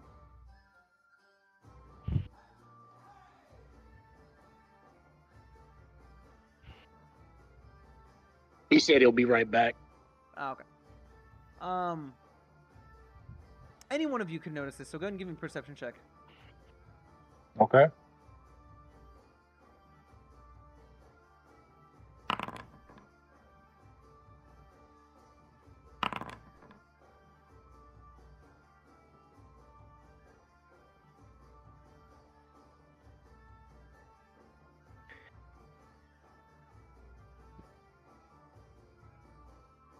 I think I did the wrong fucking. I did blind game masters. Why can I still see it? I'm on the book. Like a when I'm on a book. Oh. That's Okay, there we go. you were on a landing page. That's my bad. Yeah, on one of them. Yeah, okay, whatever. There we go. Feel free to place yourselves accordingly.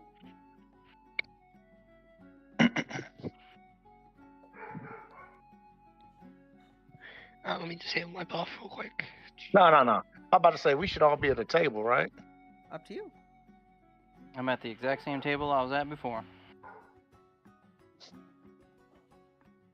And I'm wearing you out about the boar and the fact that you saved me. What was that? I'm trying to get around. Oh fuck. The one of the things that you noticed tonight, especially in regards to the stories of getting the boar, you mentioned about getting hurt by the boar. Aldern Foxglove is putting out a heroic tale on how you intimidated the boar enough to grab its attention and cause it to steer towards you, taking on a mighty wound. Kind of earning its ire, but surviving in that aspect. Kind of painting the tale definitely in a great light for you.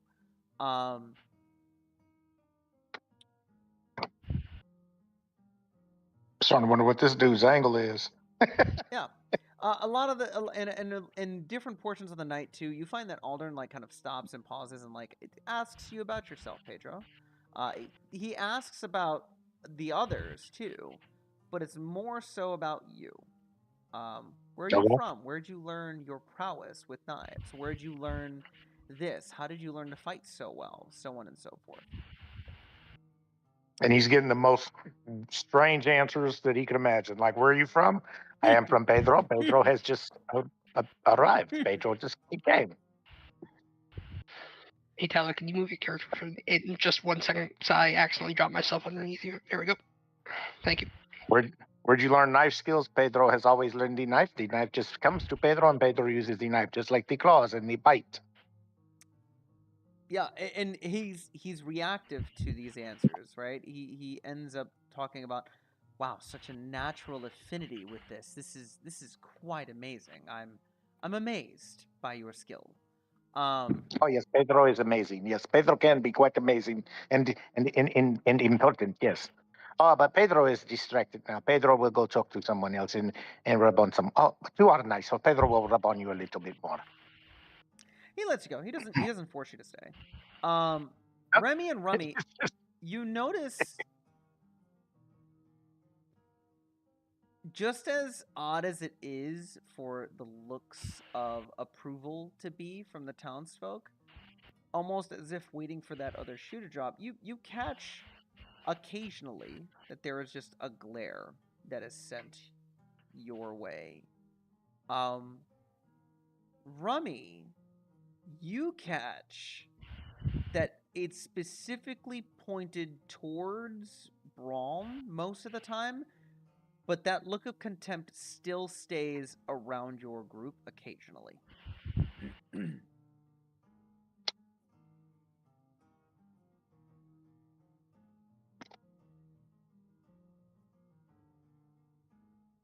But nothing ever happens. Like, there's no outward expression or antagonistic behavior. It's just a stolen glare every now and then,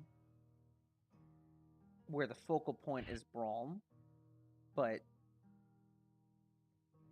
there are some glares that are sent your guys' way as well. If Romy ever catches one, he's just gonna give that whole fucking rat sneer with the nose wiggle. The moment you go and bring like attention to the person just like looks away. They go back to their drink. They start whispering over towards the other patron that's there, another Varisian or another Taldean that's there. Remy's gonna look at Remy. I get one more goddamn look, I'm throwing a fucking drink.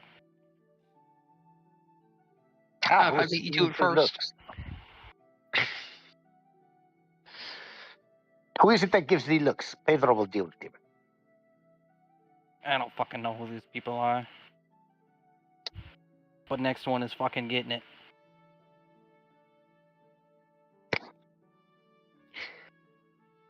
Remy's just gonna move the empty mugs away from Rummy.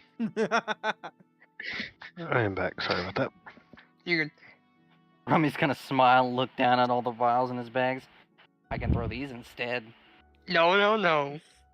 You remember what happened last time? Crow, go ahead and give me a perception check.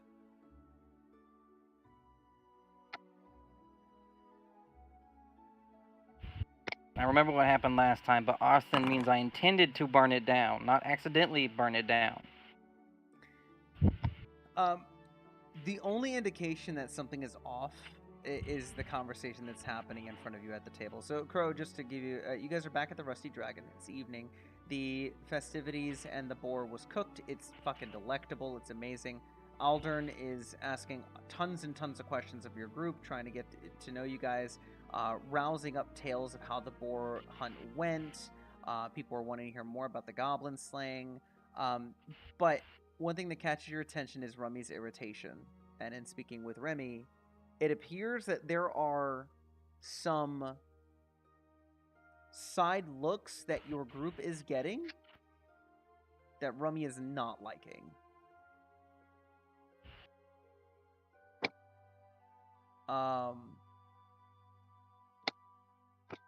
And it's about maybe a minute or two more, Rummy, since you're like very like hyper aware of all this. You see another one just like over here at this table. That's just like turned back around, kind of looking in your direction before he just turns. Rummy's gonna do that whole fucking.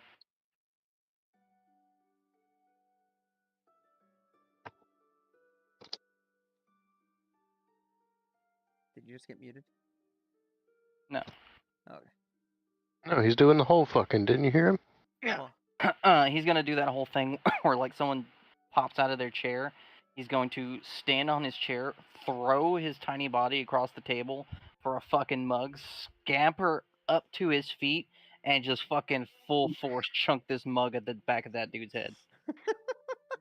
Both Remy and Cheddar are gonna try to get him to stop.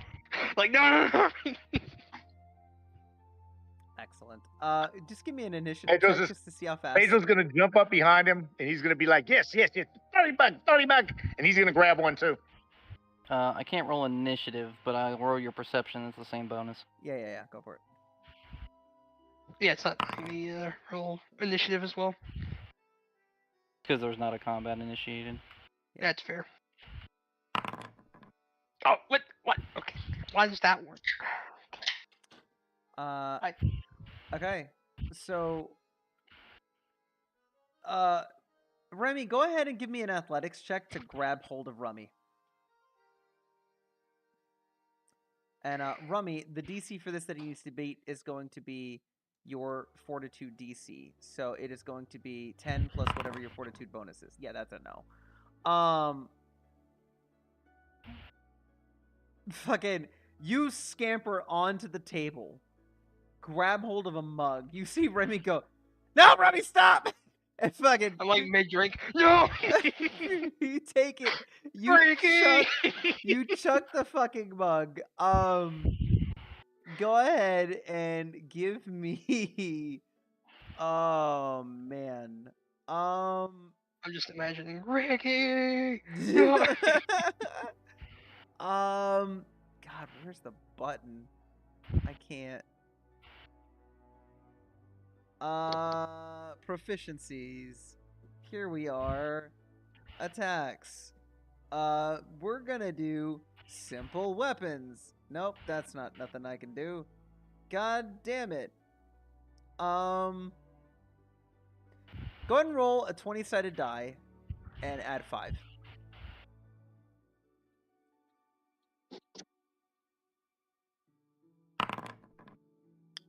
Okay, the mug hits him square in the back of the head. Boom! And you hear him go, "Ah, fuck!" Kind of turns around. Rummy just standing on the table. What the fuck are you looking at?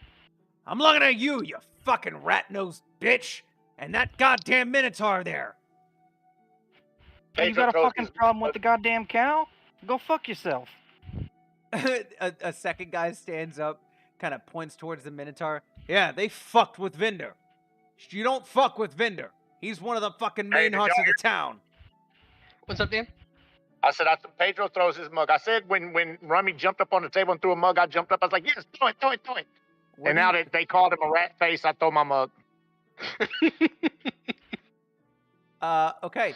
Excellent. Roll a 20-sided die, add 5. Okay. Shit. Get to the right page, Dan. What is going on right now? Oh, I know what happened. Okay. Remy will give up on trying to catch Rummy because 1, it's already too late, but 2, he's hearing he's hearing the words come out of this guy's mouth, and he's like, you know what, he did. He said a D20 and 5, right? Yeah, and 5. Well, I just rolled it, so That's I fine. mean, I didn't have the 5, but yeah. That's okay. As he fucking goes, he's like, and that fucking Minotaur, and then the second one goes, yeah, he fucked with Vinder. No one fucks with Vinder, and the second mug hits the same first guy. God damn it! And he fucking falls down. Don't talk about my friends. Don't talk of friends. Amiko I throw another one. One of the servers comes out. It's like a halfling woman. She goes, "Everyone, calm down." And fucking the second guy goes, "These guys are throwing mugs at us." And she's like, "And their hero's a standpoint. Sit your ass down." Yes, either a standpoint. It's not gonna be aimed at anyone, but fucking Rummy's gonna kick another fucking cup at them off the table. He's gonna be like, no one talks about the fucking cow. The only one that gets to make fun of the cow is fucking me. So you keep your fucking mouth closed. I don't know who this Vinder bitch is, but you fucking keep your mouth shut and stop looking at me, guy. Fucking first guy's like rubbing his face and his head. The second guy like scowls, picks up his mug, drinks it, says, "Let's fucking go." There's a third guy with him that stands up. He's kind of lanky, kind of shadowy, but they all kind of like walk away, and they walk out. Rummy's gonna fucking spin on the floor. That's right, get the fuck out of here, Zaba. I just once again give him a raspberry. The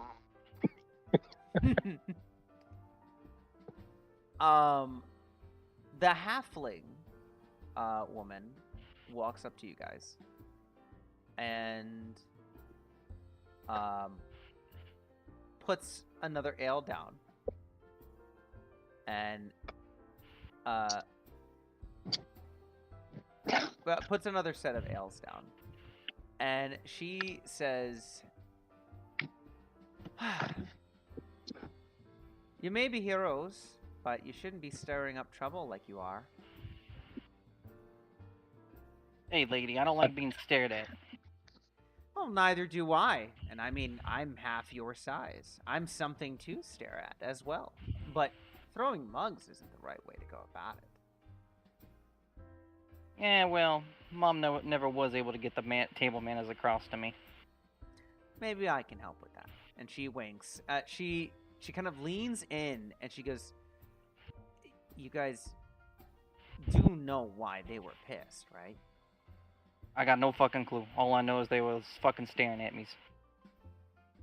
She gives a side look towards Braum and goes, "I mean, word's already spreaded throughout the town. It's only happened this afternoon, but it seems your friend's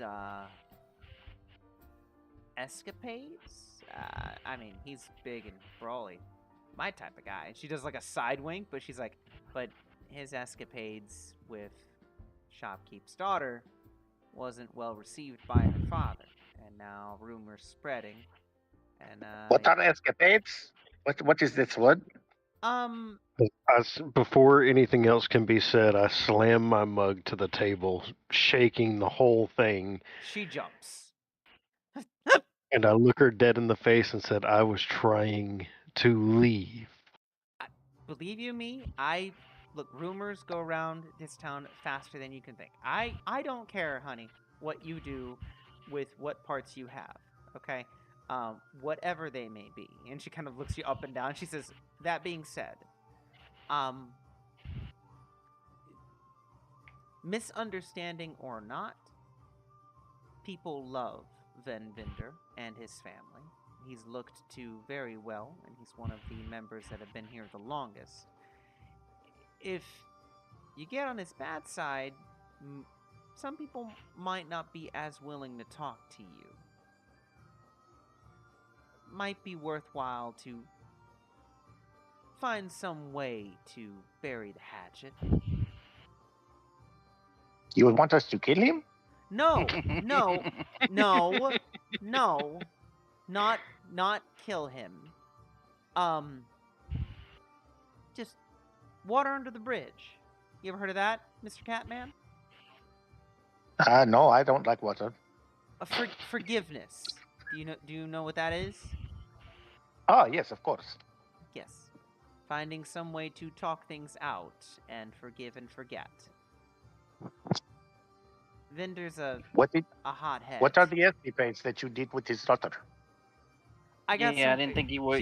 I didn't think you were interested in the pink skins, cowboy. She kind of lifts up her plate. She goes, "I got more tables to tend to, but I just figured I'd try to help clear something up. Enjoy these ales on the house, and I'll talk with Amiko just so she's filled in. She probably already knows." Rummy has been standing on the table this entire time, and he finally scrambles down to get back into his seat. Remy gets out of sorry for the troubles, man. She starts walking away. Mm-hmm.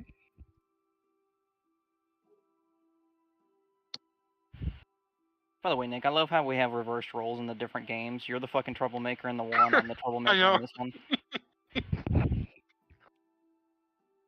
She comes back.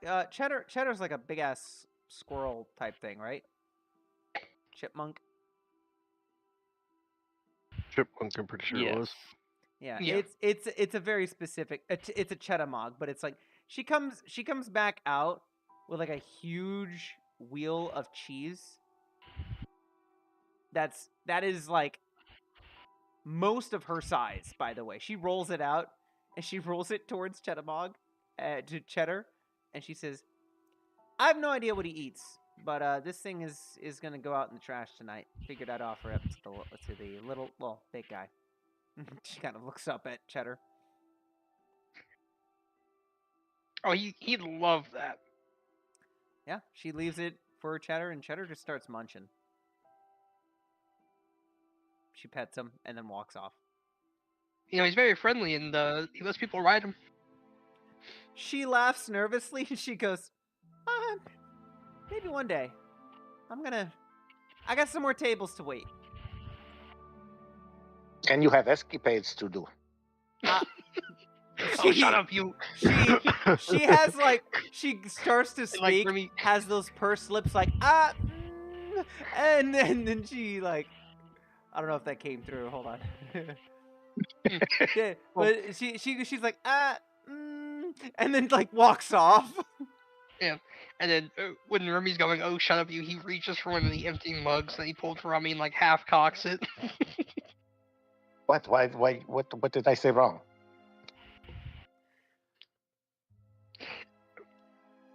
Escapades are not seen as a good thing for the most part. Oh, you did something bad to the vendor? Apparently, it seems that way. And Remy's gonna turn to what's wrong.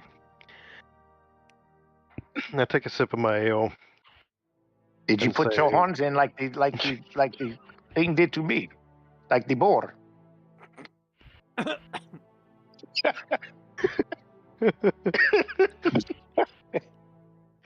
I pause at the bluntness of the question and explain that she asked me to look at a rat problem for her. And by the time I had Pedro for rat. But by the time I looked around, halfway through that conversation, as soon as you get to the rat problem part, he's gonna be like, "What the fuck did you just say?" I said that she should have asked Pedro to help with rat. I don't know what you mean by a fucking rat problem, but continue. Explained that I investigated the room, and by the time I had turned back around, she was naked. Oh. And I tried to leave. Oh. Why would she be naked for the bull? That is strange. I just say beats me and chuff it off.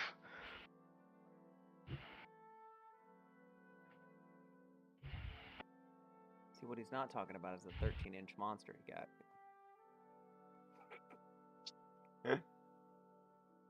Alright, now. They don't need to know about that. Let's see.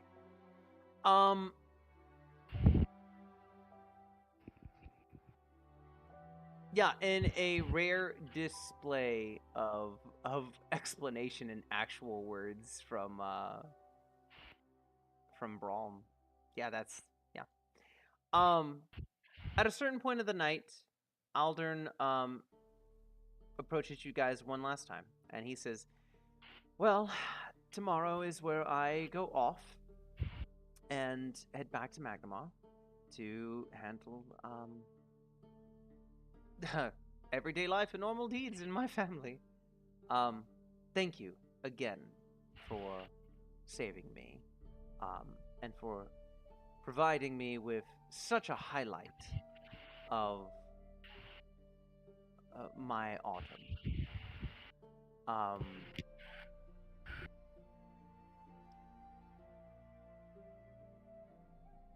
I wish and aspire to be heroes like you all, especially you." And puts a hand on Pedro's shoulder.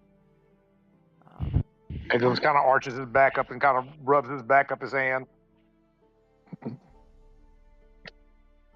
He does a little scruff, which there's a look there, like he's just like, huh.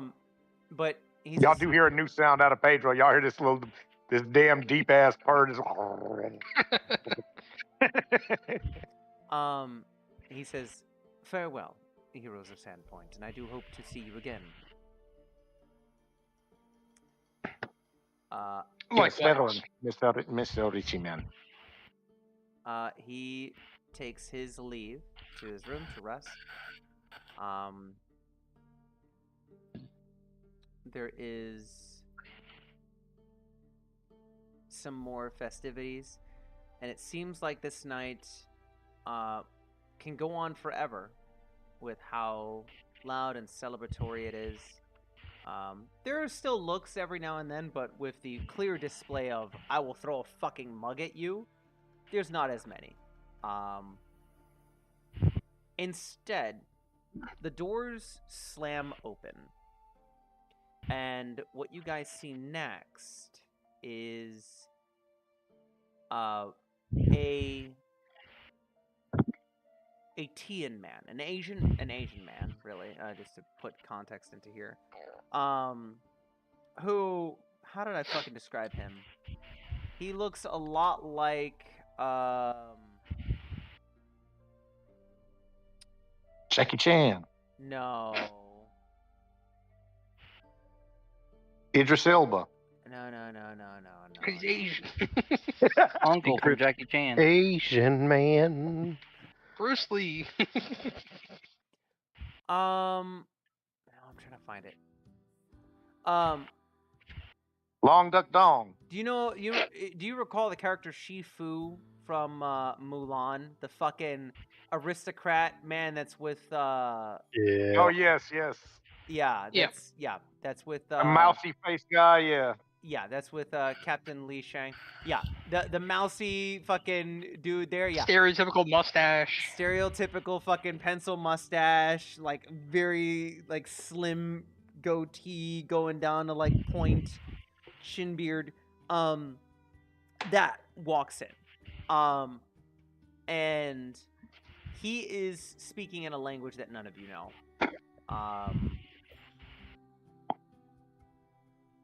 I can't recall who has been here in Sandpoint. Who in background? Did anybody decide that they were here for longer than a year? Yeah. Remy and Rummy. Yeah, Remy and Rummy have been here for over a year. Okay. They've been there for a couple years. I've been we've there for been- like a month. Yeah, we've been like hiding in the shadows for the most part. Okay. Selling drugs. You will have heard that this is. It was a fish. You've heard of this individual, never actually met them, but this is an aristocrat known as Lonjiku Kaijitsu, a relative of Amiko, her father, actually.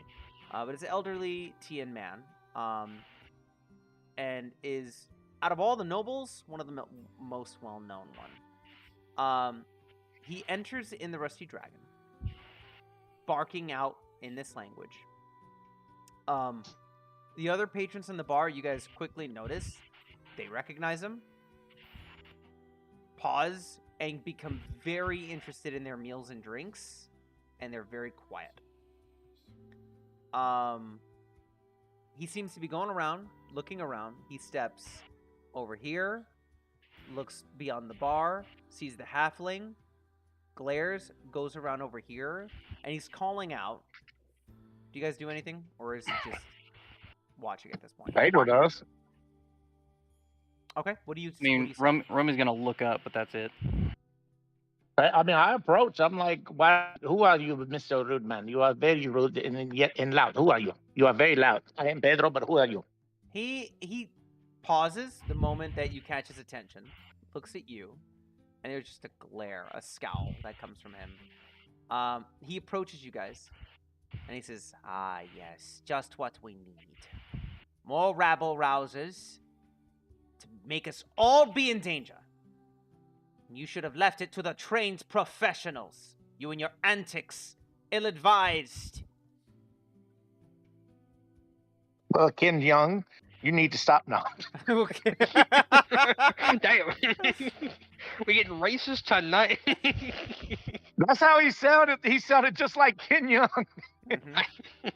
in fucking The Hangover. He sounded just like him. I know. But did you die? Yeah.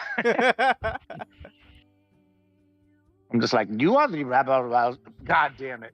Yes. You are the rabble rouser. I am Pedro. I am no rabble rouser. You rabble rouse. You are loud. You are very loud. Very loud. What even are you? I am what? I am a Pedro. What are you? Like, flabbergasted by the answer, he mutters something under his breath. Again, language you don't understand. But he says, "Yeah, just what we need. A filthy band of vagrants to attract even more trouble to town." And so he makes another like a barking order out loud in that language. And Amiko comes out. There's a ladle that's dripping with soup in her hand. And they start getting into a fight, like an argument, full-on argument. Again, in this language that you guys do not understand. And everybody else at the tables, quiet, they're watching, but still, like, pretending to be interested in their meals. Are you guys doing anything at all? No, Rummy's gone back to doing his work. I look at Remy and Rummy. I'm like, should we ask him? Should we make him leave? Should we throw the mug? Should we throw the mug? Yeah, I would grab your mug. Don't throw it yet. Let's see what happens. I would throw the mug. No, not yet. Just get ready to. No, I say I will throw the mug. I say it. I don't Okay. do it. Oh, I look with Pedro. Have to make sure Pedro isn't just doing things on instinct. No, yeah, that's true.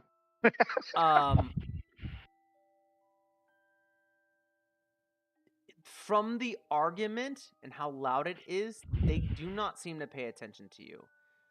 But the next Okay. thing that happens might have you do something different. You immediately, like, there is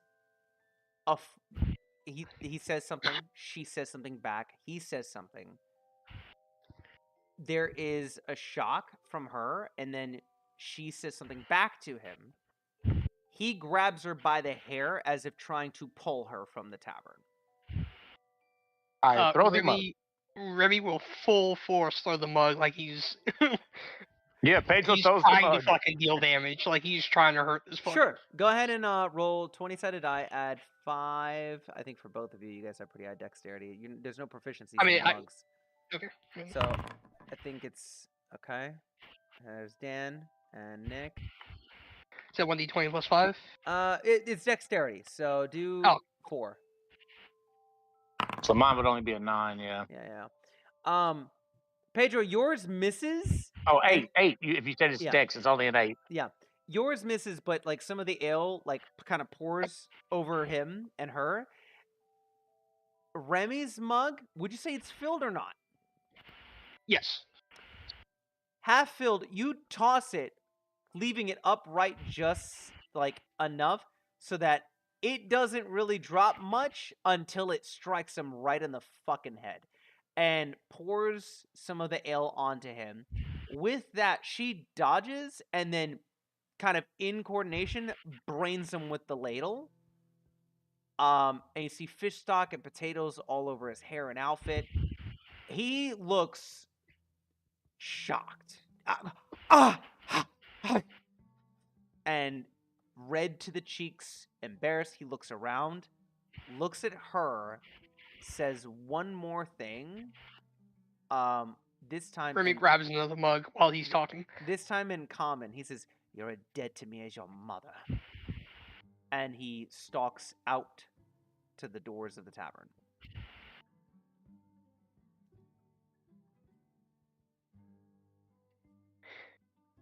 What a dick. Remy's gonna go over to Amiko. Do you need me to go deal with him? When you approach, you hear just a sniffle. Like she kind of like just she's recovering. And she picks up her ladle and she says, "Yeah, there's a mop, but I need a new ladle now. Jackass stew's not on the menu." And with that, the fucking crowd just laughs. They jeer. It helps her mood immensely. She looks down at you and looks at Pedro and she says, "Thank you. I'll show you where the mops are and tell your friends I said thank you too." She shows you where the mop is. She actually gets back to the table with you guys and she says, "Thank you." She puts a hand on Pedro's shoulder and she says, "Feel free, take your rooms for another week, and dinner's on the house." And she smiles. Oh, yes. Very nice. And when will you cook your jackass too? She laughs. She says, "I find that entree is not very likable here, so we're going to skip on that one." Oh, shame.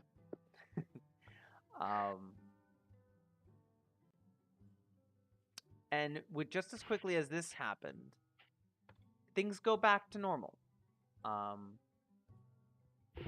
Remy, you help to clean up. Yep. And I will send Cheddar to go hang out with Amiko. Okay.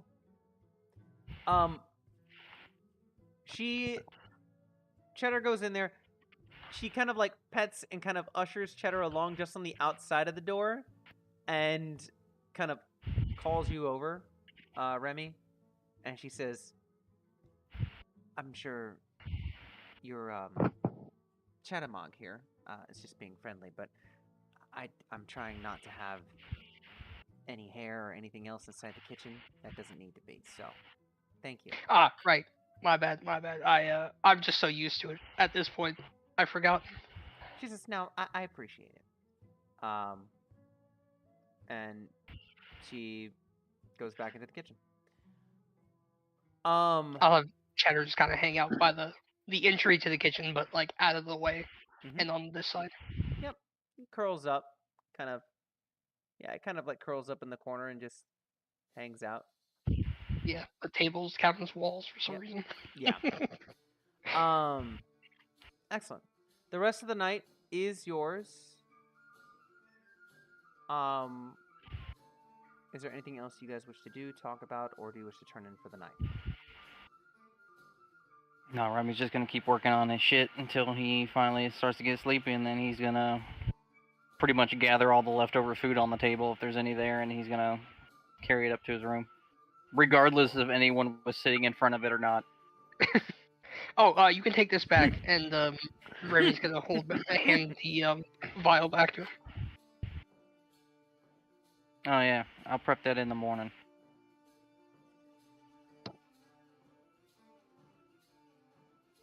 All right.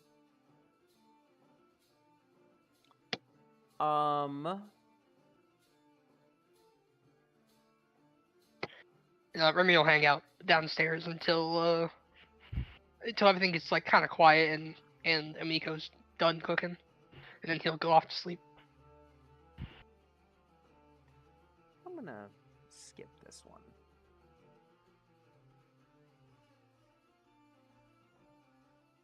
Okay.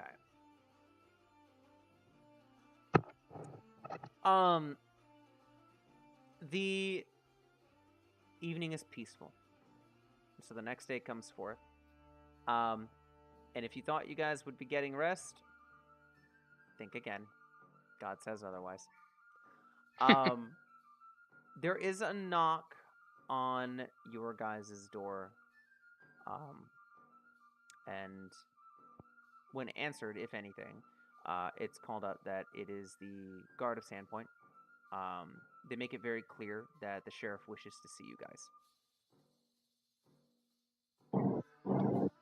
When they tell me it's the guard of Sandpoint, I do go out the window.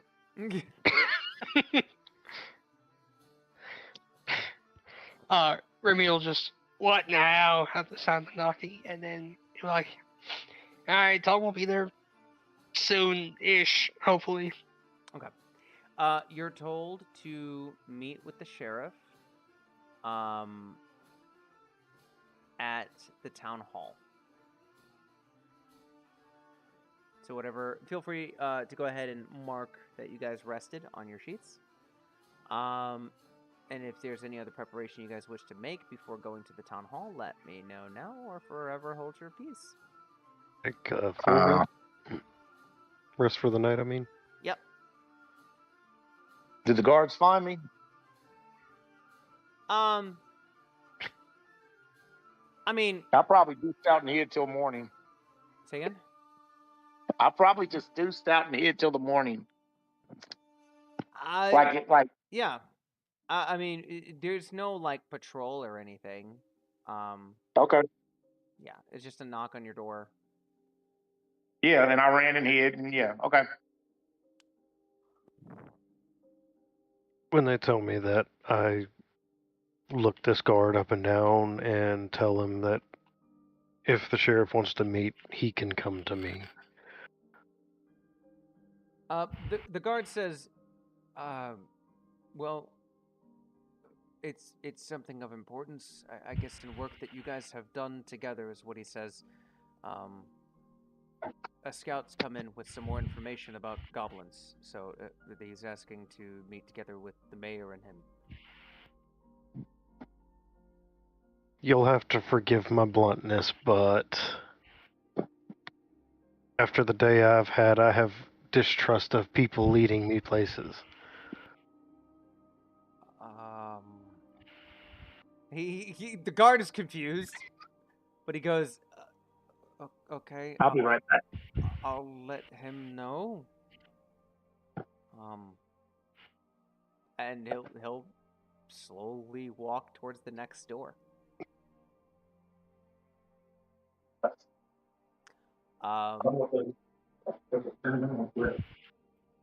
So,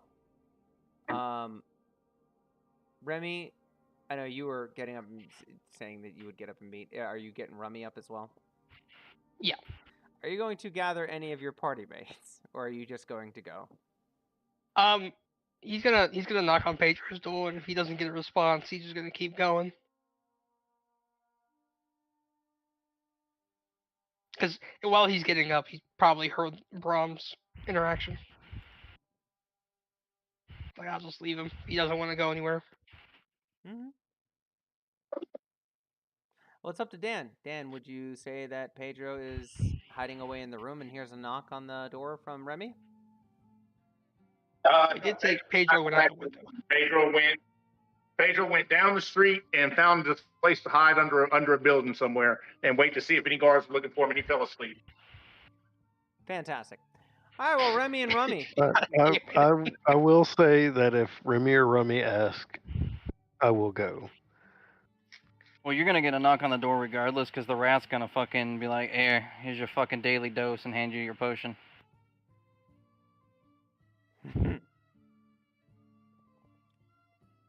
And when you open it, be like, well, if you don't want to go, we'll let you know what he wants. but we're gonna go. So, I mean, you can trust us more than you can trust those guards, at least. So if you want to come with us, feel free to. Yeah, If don't worry, not, big fella. I ain't gonna try to fuck you. at least not in that sense.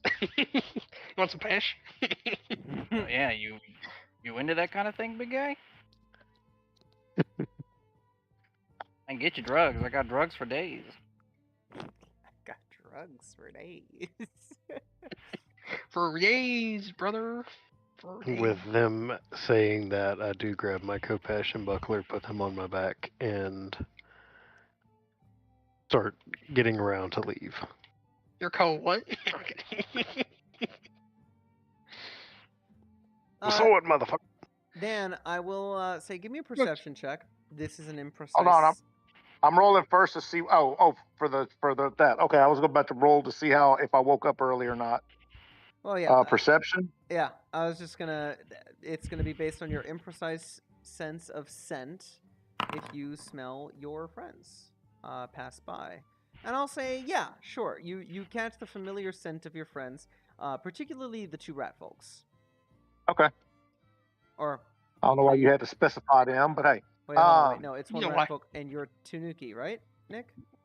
Yes, Okay, sorry about that. but there is you chatter, so like you I smell- understand. You smell a rat, you smell a raccoon, and you smell a giant chipmunk that smells very distinctively of like aged cheese. Yeah. At that, I kind of wake up and I look, and if I see them, then I'll run out. I say, "Oh, the guard are looking for us because of the escapades." I think. Romy is just gonna fucking groan. Too But early the for guard this came. They were looking for me. I think it's because the escapades when we threw the mugs. You don't go. Fucking. You don't go to jail for throwing a fucking mug. You goddamn cat.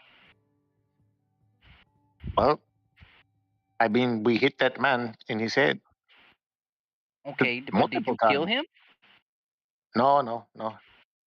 Then you're fine. They ain't after us. Listen, I've Oh. been arrested a lot. I know what the fuck they arrest you for, and that's not one of them. Okay. I've been arrested a lot. You can't keep me chained up, coppers. Then what do the guards want? Can't keep this Are you- man tied down. Where are you going? Yes, where are you going? We're going to the sheriff because he obviously got another job. Ah, more money. Yes, Pedro shall come. Pedro shall accompany. You need Pedro. Be right back a second. I don't know about need, but fuck it, come on.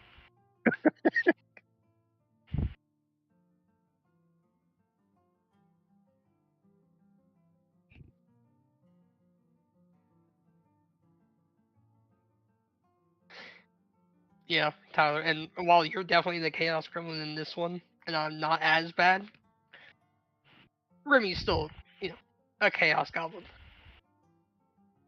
Oh yeah. So Tyler, Hmm. how did Big Brother get out of the situation with the girl? Oh. Okay, so let's start with how he got into the situation. Well, I remember when she was asking him, and he was like, "You were like, oh yeah," and you were basically your character was basically like trying to goad it on, Yeah. and he was like, "You're not going to leave me with this girl. Screw you," and that's when I got off. And then I don't know what happened after that because I was like, I can't wait to see what happens. For Crow's reference, we ran that same encounter, but with Tyler's character and my character. I'm playing the sister of Tyler's character, and I've been trying to get him a woman the entire time so far, just like dropping hints, trying to push people towards him towards people. Then this interaction happens. So you're I basically- pushing him along anyway. Yeah, I basically pushed him down those stairs. So Tyler, did you get caught with your pants down or what? No, my guy ended up actually shield slamming her off of him and then got into a full buck-on fist fight with the dad where I was whooping his ass. And then whenever he finally backed down, my dude just walked out and waited for the fucking guards. And my character was able to scare him a little bit too with some of the shit I was doing. I never hurt him. I never laid a hand on him, but I did scare the fuck out of him. With one of your hex things or whatever. Yeah, with my laughing hex, with just I made him feel like he had the overwhelming sense that he was about to die. Well, that's fucked up. Yeah, it was like if you keep going, you will die. I'm just laughing because Tyler's like, oh yeah, this girl, she was naked. She's trying to give it to me, so I shield smashed her ass into the wall. Yeah. So the dad's not down there because you're trying to screw his daughter. He's down there because you beat the shit out of her. No, I did it non-lethal. Like, I didn't even harm her. He literally just put his shield between her and him, and then pushed her into the wall. Okay. And it was during that when I was following the father downstairs because I was goofing around in the shop, and then the father came out like, "What's going on? Why are you Like, in what here?" the hell? Yeah. Like how because it was locked. It was like, "How you in here?" Oh, we taking care of a little rat problem. My brother's down there taming a mouse. Basically, what happened.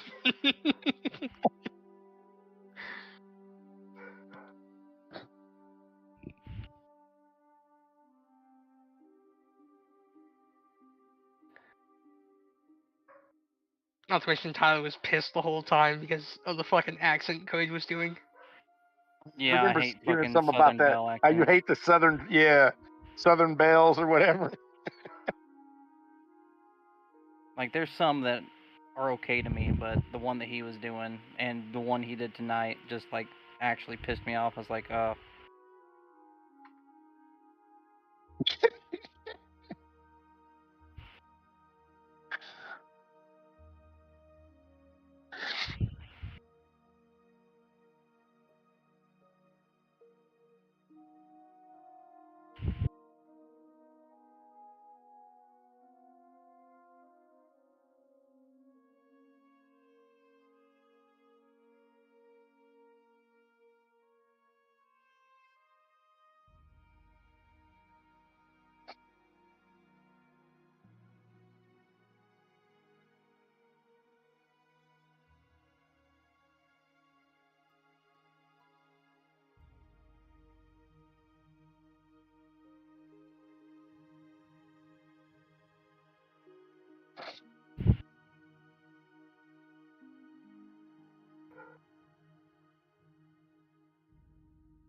Coheed must have had to poop. Must himself. Hopefully he didn't eat no damn Popeyes.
Okay, I'm back. Sorry, my girls had come home like an hour and a half ago, and I hadn't said hi to them at all. So I had to say hi at least. Oh. And pee. We thought you dropped a Duke. No, yeah, I had to pee, but not yeah. Okay, are we all back? Let's make sure we're all here. All right, cool. Yeah. You guys head over towards the town hall, and you are led up to a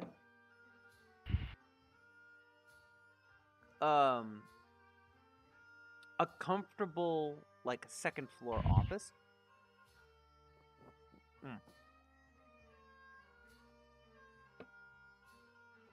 Where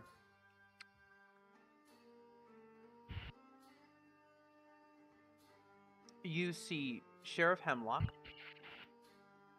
you see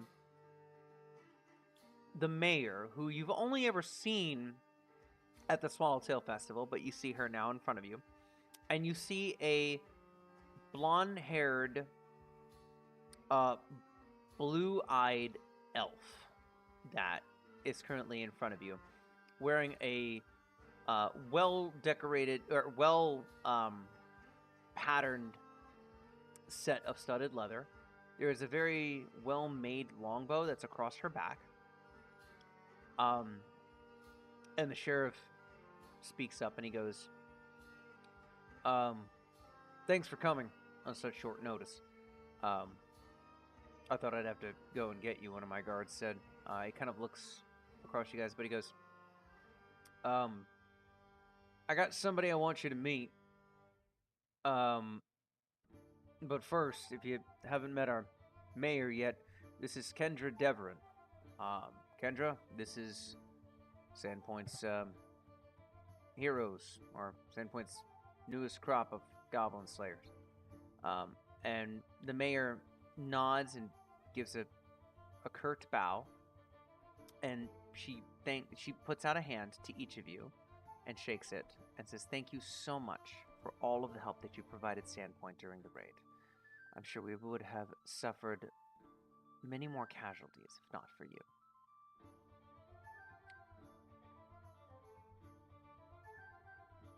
It's not a problem, man. We don't take count of the goblins either.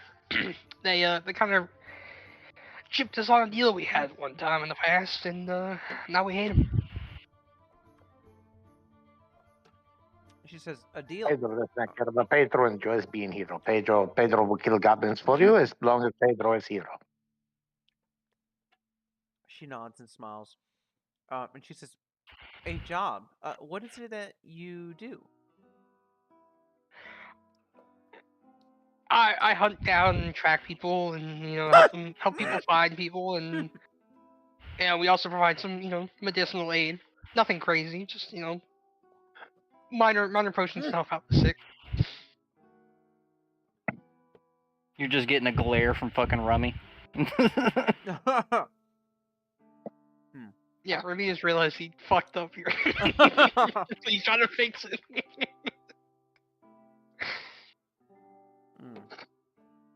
Nothing crazy.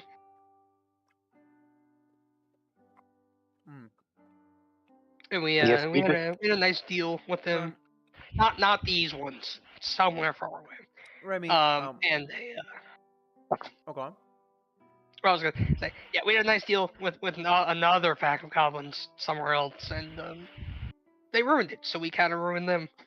So we don't have to worry about them anymore. She says, go ahead and give me a deception check. While he's doing that, I don't know if I'm trying to help. I guess I'm not. I'm like, yes, he makes the potion that makes the stomach seal up again. When the boar cuts the stomach open, he makes the potion that makes the stomach seal back up.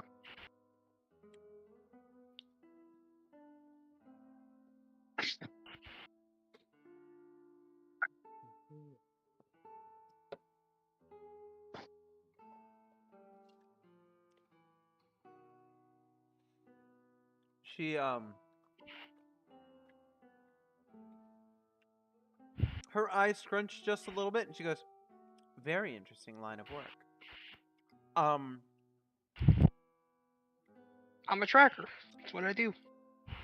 And when she gets to Braun's hand, she of course shakes it without hesitation. She goes, "And thank you. Your strength is resounding, and you look as every little bit as you've been described."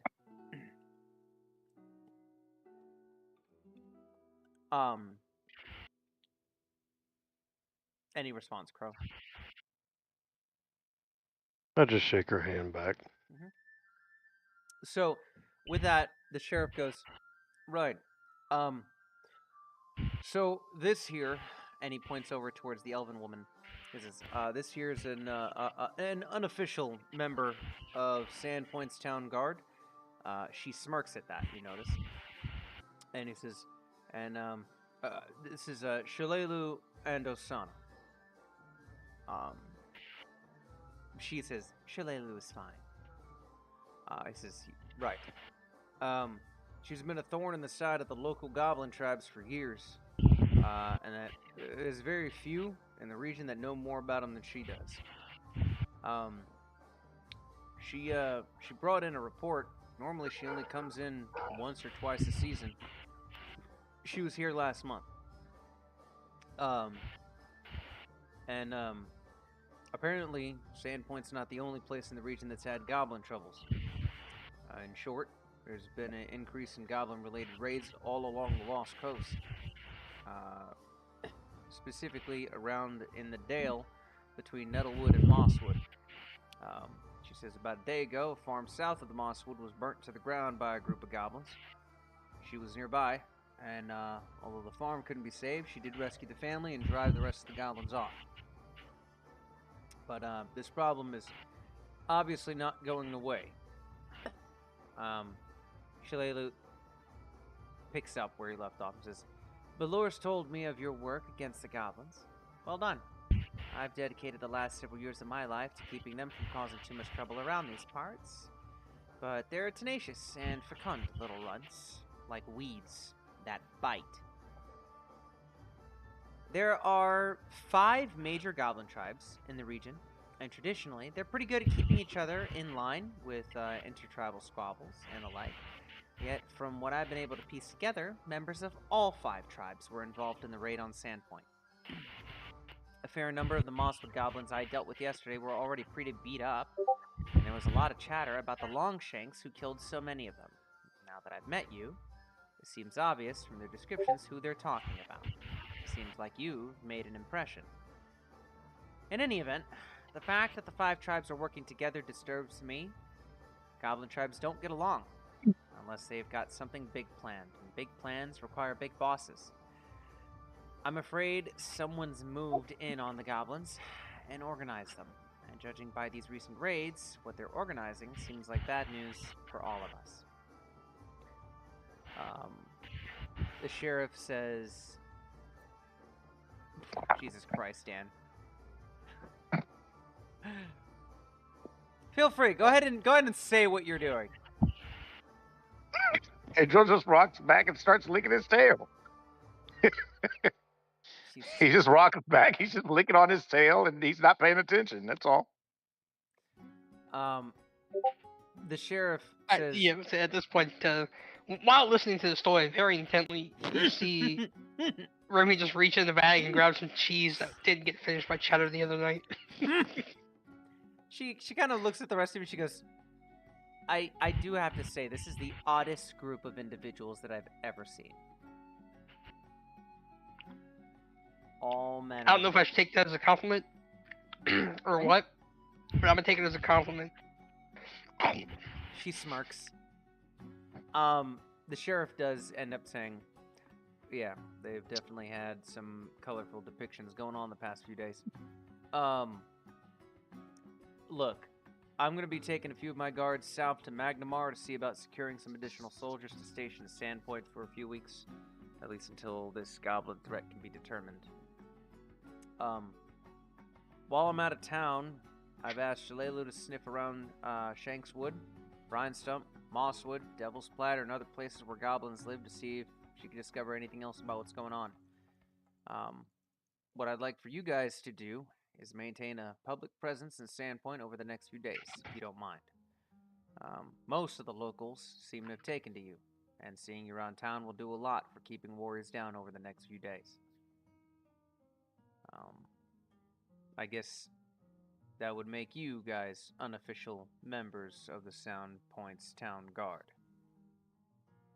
On probationary period. I try to make the same face Shalelu made. I try to make that smirk that she made at it.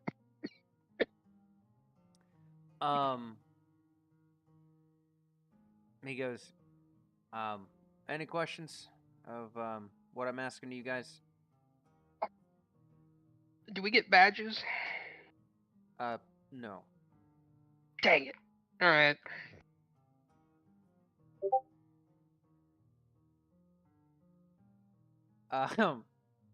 Well then, with that, we can consider this meeting adjourned. And Shalelu says, if you don't mind an extra one, I'd love to join you for dinner.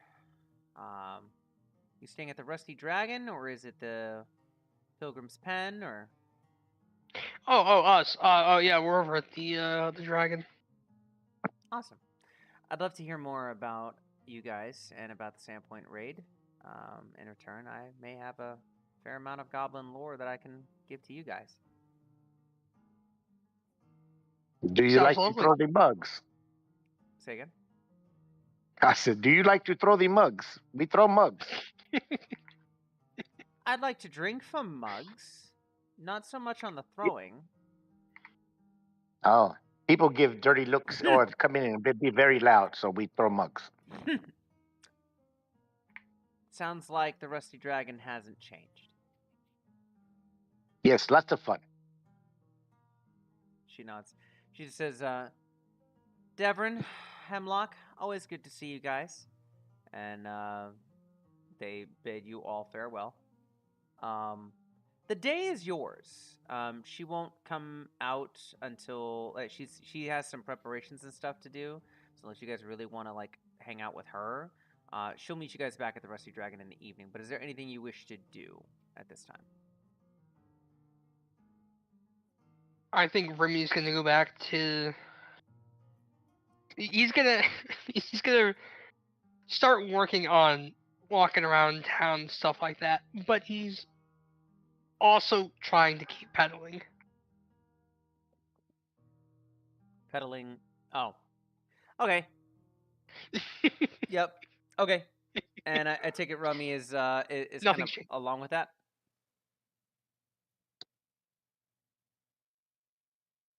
Tyler. Very much so. Okay. Go ahead and give me earn income checks. You guys can give me that in the way of crafting or society or thievery as well if you want to try that. But there's, a number of different ways you can earn income.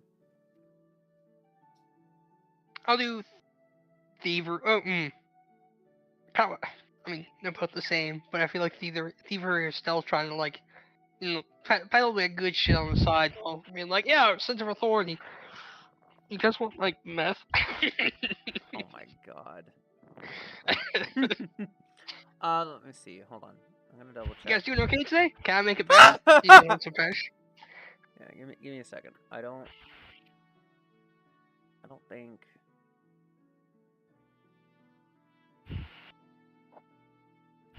You could do it with underworld lore. Okay.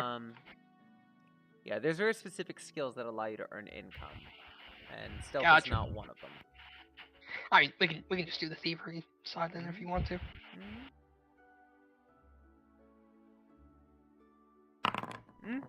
I finally got blind to game master working.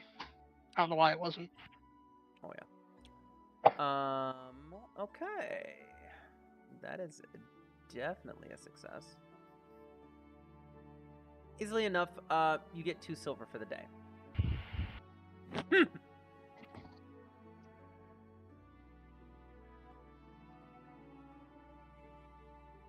I will take that.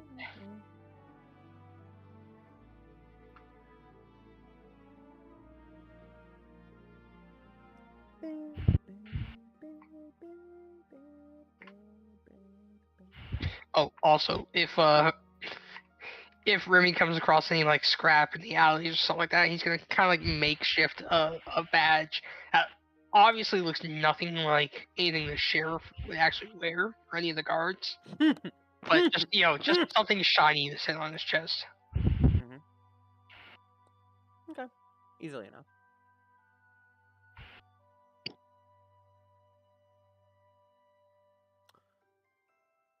Okay. Anything else you guys wish to do for the day?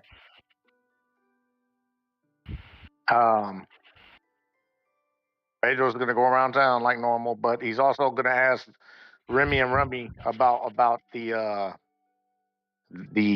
catnip. The catnip? Yep. Goddamn whole party of junkies. No. He don't want. He literally is asking for catnip.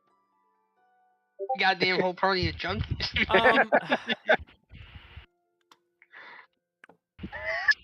Well, Remy, What do I look like to you? A fucking botanist? I make drugs. I don't fucking know about catnip. just sell him something that you could say is catnip. I don't know if he'll know the difference. Should I give him the arsenic? Oh my god! No, we kind of want to keep him around. Fine. Fucking here. It's fucking a thing of pish. I smell it. This is not good catnip. I need the catnip. Son It's of a a bitch. new. That's the best catnip that's in town. I made it myself. No, this is not catnip. I don't know what this is, but it's not catnip.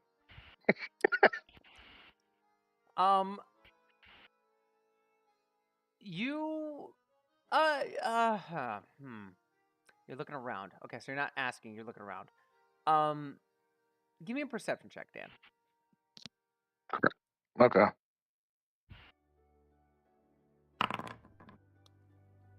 Jesus Christ, my rolls have been ass tonight. Dude, all of ours have. Well, been like a couple good ones. You find in a remote corner, close more so to the docks than anything,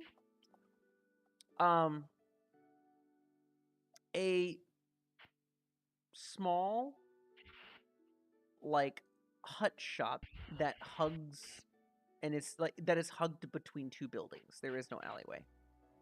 Probably towards the back, if anything. But you smell the scent of animals coming from this building.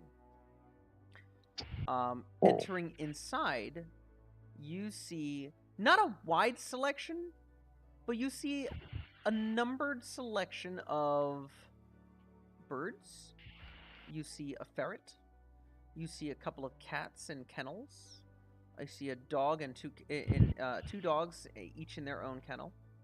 And you see a number of pet supplies, ranging in different costs. But you see a lovely old gray-haired lady that is currently petting about 8 cats behind a counter. And she says, welcome in, welcome in. Ooh. And she kind of like looks at you, Pedro, and goes, you're exotic. Oh, no, I am Pedro. Pedro. Oh, nice to meet you, Pedro. My name is Martha. And I here Nice to meet you, Miss Lady. I own this here little pet shop. What can I do Oh. for you? Do I smell catnip? Pedro. Do you smell catnip? Give me another perception check. Okay, hopefully fucking better than last time. Jesus Christ, dude. Fucking straight ass roll. God damn it. Roll. There we go.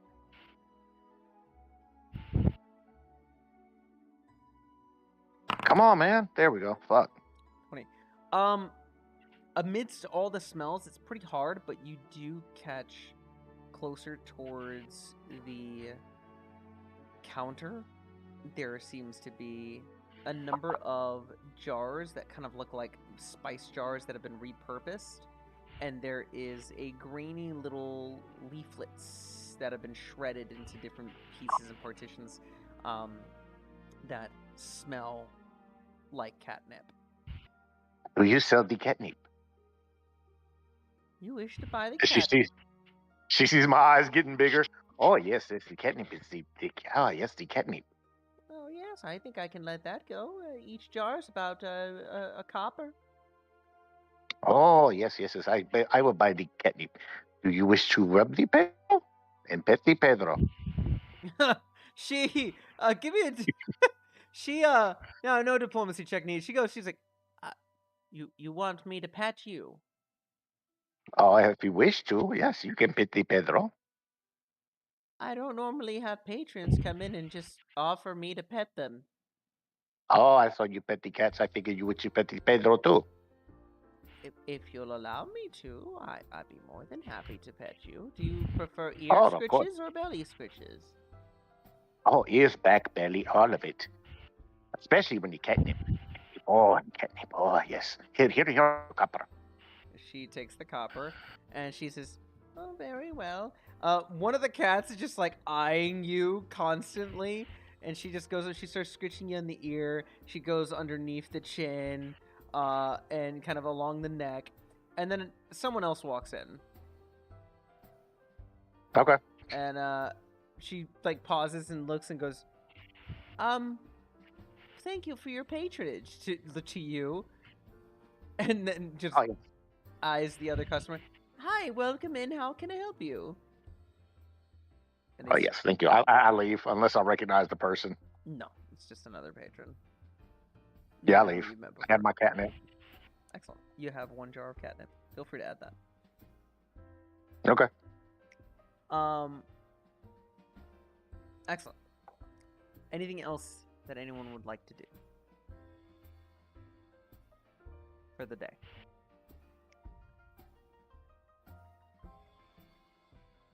No, Remy's just gonna keep walking around, checking on things. Okay. I'm gonna continue to go around town and see what I can do for work. Okay. Let us see. All right, Rummy, go and give me that craft check for your earned income.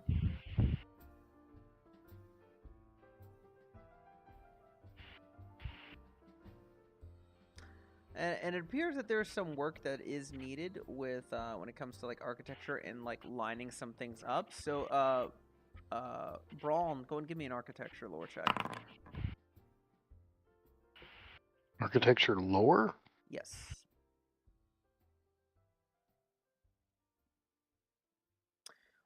Tyler, you make 2 silver today. You did give me a thievery check though, but that even with your bonuses and crafting, it works.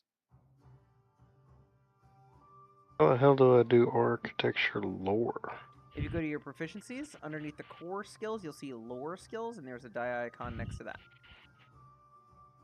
Oh, okay. I thought it had to be like a subsection of architecture. Okay. You do not succeed. I'm gonna double check what that means, but I believe. The house caves in. Everyone You dies. broke some shit. The house caves in. Everyone dies. That's crazy. You do shoddy work. You get paid bare minimum for your time.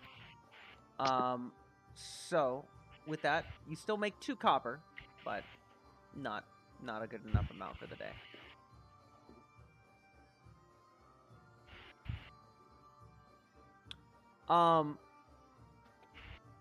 The rest of the night is yours. Like Amiko said, your dinner is on her. That was not counting the board dinner you guys had yesterday. Alder and Foxglove is gone. As the night comes to, Shalelu is there. Do you guys have any additional questions for her or any information you want to know? Or is there anything you're willing to share? Ruby will share like basically just a more accurate recounting of what happened during the fight, and then just some general goblin stuff that he might know. Okay. She'll call out that what you guys had faced in the raid was a couple of goblin pyros, some warriors. There was a commando and a dog. They usually stay on dogs. Commandos usually use like superior mounted combat to try and keep at distance while pelting away. Depending on if you can strike at the pet or the rider, you know that's you get varying results. She does tell you, like she mentioned earlier, there's 5 major goblin tribes in the region. The closest ones to Sandpoint are the Bird Cruncher goblins. They live in caves along the western edge of the Devil's Platter. They are the least aggressive of the 5, though. To the south are the Licktoad goblins of Brinestump Marsh. They're excellent swimmers, but they're pests. East is the Seven-Tooth goblins of Shanks Wood. They secured a place by raiding Sandpoint's junkyard and rebuilding stolen refuse into armor and weapons. Further east are the Mosswood goblins, likely the largest tribe, but one traditionally held back by feuding families in their own ranks. But the last one is the Thistletop goblins, who live on the Nettlewood coast atop a small island that some say holds a passing resemblance to a decapitated head. She does mention that goblins generally live short and violent lives. So there's not really... It's not usual for a single goblin to achieve any real measure of notoriety. But when one does, it's well earned. There are 6 goblins in the region that enjoy the status of hero. Big Gogmut is unusually muscular and tall from the Mosswood, who said had a hobgoblin for a mother and a wild boar for a father. Corvus was a champion of the Seven-Tooth tribe, as well as for a short temper, as he was for his prized possession, a magic longsword sized for a human. Kept it as his own, but Corvus vanished several months ago after he supposedly discovered a secret hideout in a cave along the cliffs. The Seven-Tooth goblins remain convinced he's out there still. A ghost or worse, waiting to murder any goblin who tries to discover the hideout. Vorka is a notorious goblin cannibal who lives in the Brinestump Marsh. Rendwaddle Gutwad is the obese chieftain of the Brinestump goblins. Never leaves his throne. Rip Nugget is the leader of the Thistletop goblins and controls what the 5 tribes agree is the best lair. But then there's one more. Brithasmus. It's a bugbear ranger who lives in the northern Nettlewood and often visits the 5 tribes to trade things he stole from caravans for alcohol, news, magic arrows. Shalelu has a sneer on her face with that, and she says, Brithasmus has a particular hatred of elves. They have both fought on several occasions, but to date, neither of them have managed to get the upper hand on the other. But she's very determined that she won't be the first one to go down.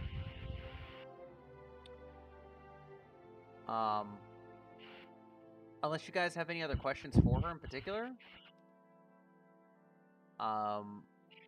She'll just enjoy the dinner quietly. It seems that she and Amiko go back as well. You notice that there is some history there. But the night ends, and with it comes the morning. And just like with every other morning, there's a knock on the door. I'm sorry, not a knock. Not a knock this time. You guys come out of your own rooms at your own times. But you notice that the breakfast rush is even more stressful than normal. They get through it, but then you're approached by the halfling maid, who you've come to know as Bethana. She looks upset and asks to speak to you guys in private.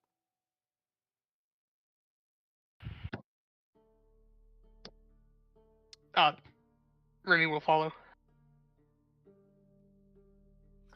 Rummy will grumble, but he'll follow his brother.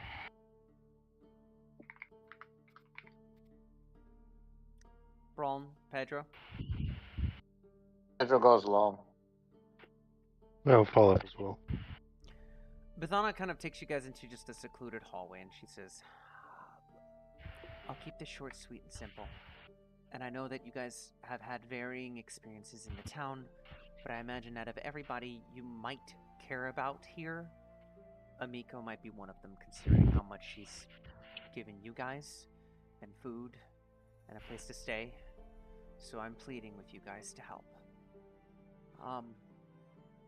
I woke up earlier this morning. Amiko didn't start breakfast. That's never happened. It's for as long as I can remember, maybe. I knocked on her door. There was no response. And I don't like to break into people's rooms. I'm gonna state that now, but I have a past. But I was really concerned, so I went in. It was empty.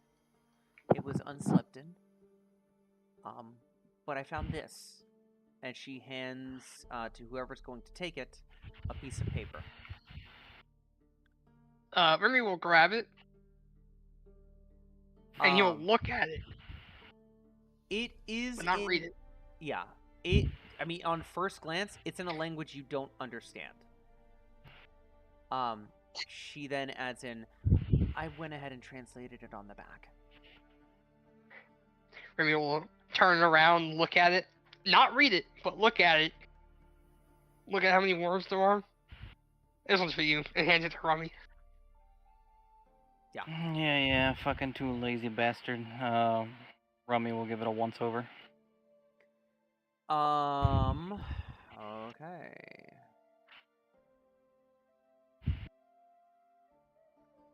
Create entry. Dot dot dot dot.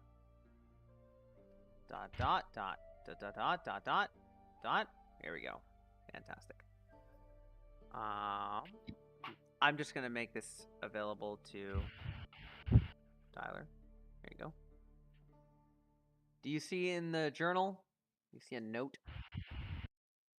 Yep.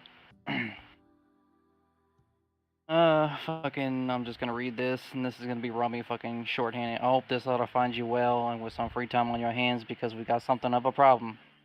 It's to do with Father. Seems that he might have something to do with Sandpoint's recent troubles with the goblins, and I didn't want to bring the matter to the authorities because we both know he just weasels his way out of it. We've got some pull here in town, though. If you can meet me at the Glassworks at midnight tonight, maybe we can figure out how to make sure he faces the punishment he deserves. Knock twice, and then 3 times more, and then once more at the delivery entrance, and I'll let you in. In any case, I don't have to impress upon you the delicate nature of this request. If news got out, you know these local rudes would assume that you and I were in on the whole thing too, don't you? They've got no honor at all around these parts. I still don't understand how you can stand to stay here. Anyway, don't tell anyone about this. There are other complications as well, and one I'd rather talk to you in person about tonight. Don't be late. Pseudo. The fuck is this in-house drama bullshit? Bithana says, well, Pseudo was something of a scandal when he was born back a year before Miko. He was a half-elf. And neither of Amiko's parents are elves.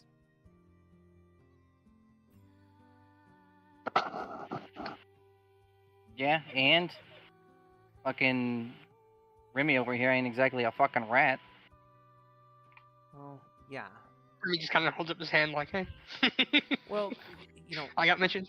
where you come from, it might not be that big of a deal, but in aristocracy, it can be. It was obvious that old Longiku wasn't the boy's father. His rage at the discovery of his wife's indiscretion was the talk of the town for months. No one ever knew who the father was, but it's a testament to his stubbornness that they remained married. Sucho got handed over to the academy to be raised outside of the family and was ignored. I know that Amiko started visiting him in secret once she learned about his existence. Visited him a few times a month, bring him some food, and made promises. All that changed, I think when they were about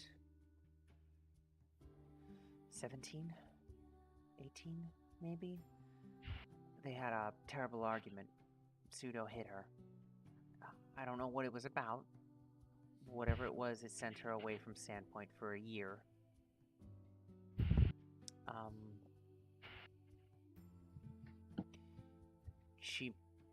She was an adventurer during that time, and when she came back, she attended her mother's funeral.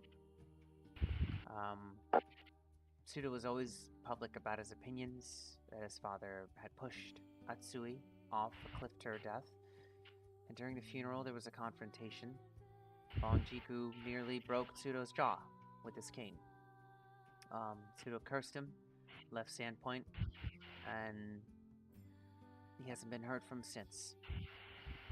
I'm worried that with him being back, this doesn't mean any good. And since the sheriff is now out of town, you're the only ones I can turn to.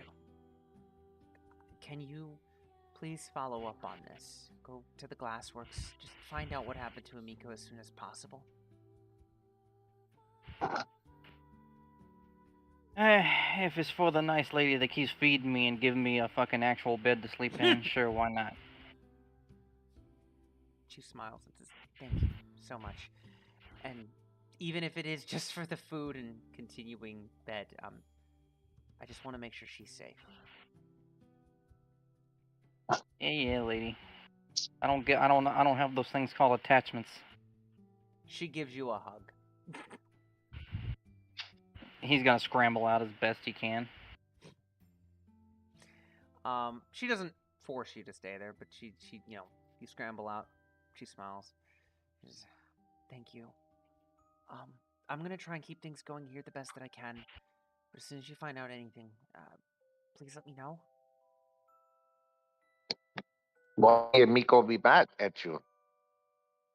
Say again? I asked, won't Miko be mad, basically? That She told somebody else about this, and this is what he's asking. He doesn't understand the concept of the letter. Yeah. So she explained. She's like, "This wasn't from Amiko. This was from her half brother. I'm assuming that he left this for her, and she went to go find him. But normally she comes back. Normally she informs us. She starts breakfast. She hasn't been back. She's not slept in her bed. Ah. She's missing." And he.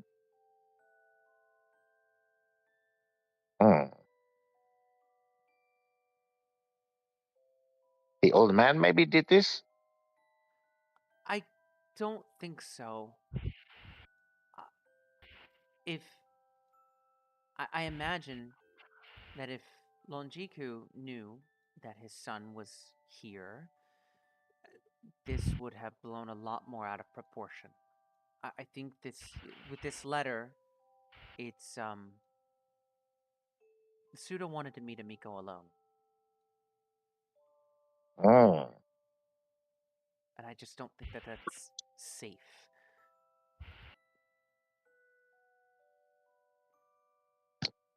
Pedro understands. Thank you. Well, I think we'll look. I think it's wise that we all look into it, guys. Even if Rummy just wants the free food and drink, we should do it. He makes the good salmon, so yes, Pedro agrees. Awesome. I mean, damn, I'm not heartless. We'll go find the lady. Well, with that, you guys are allowed to make what preparations you want. We'll wrap up here. I think with this and the next part, there's like 3 dungeon delves. So, but definitely once you get through the glassworks, you'll be level 2. I fucking hope so. Yeah, 100%. I mean, granted, No, this is really technically only the second session. So, but yeah, good job, guys. you're still level 1. Hey, Nothing's listen, changed. I'm just gonna say level 1 in Pathfinder 2e feels a lot better than level 1 in Pathfinder 1e. Yeah. Yeah, most definitely. Unless you're crit by a boar. Man, that was wow. And I was looking at a 17 HP at level 1. Oh shit, never mind. It's like, well, Dan, you get crit. Ah, I'll be fine. I'm not fine. I'm not I fine. still got that. I'm gonna wrap up the video. Holy shit. Yeah. I forgot there's different rules about dying in this, yeah. Oh yeah. It's a little bit harder to die here. But still possible.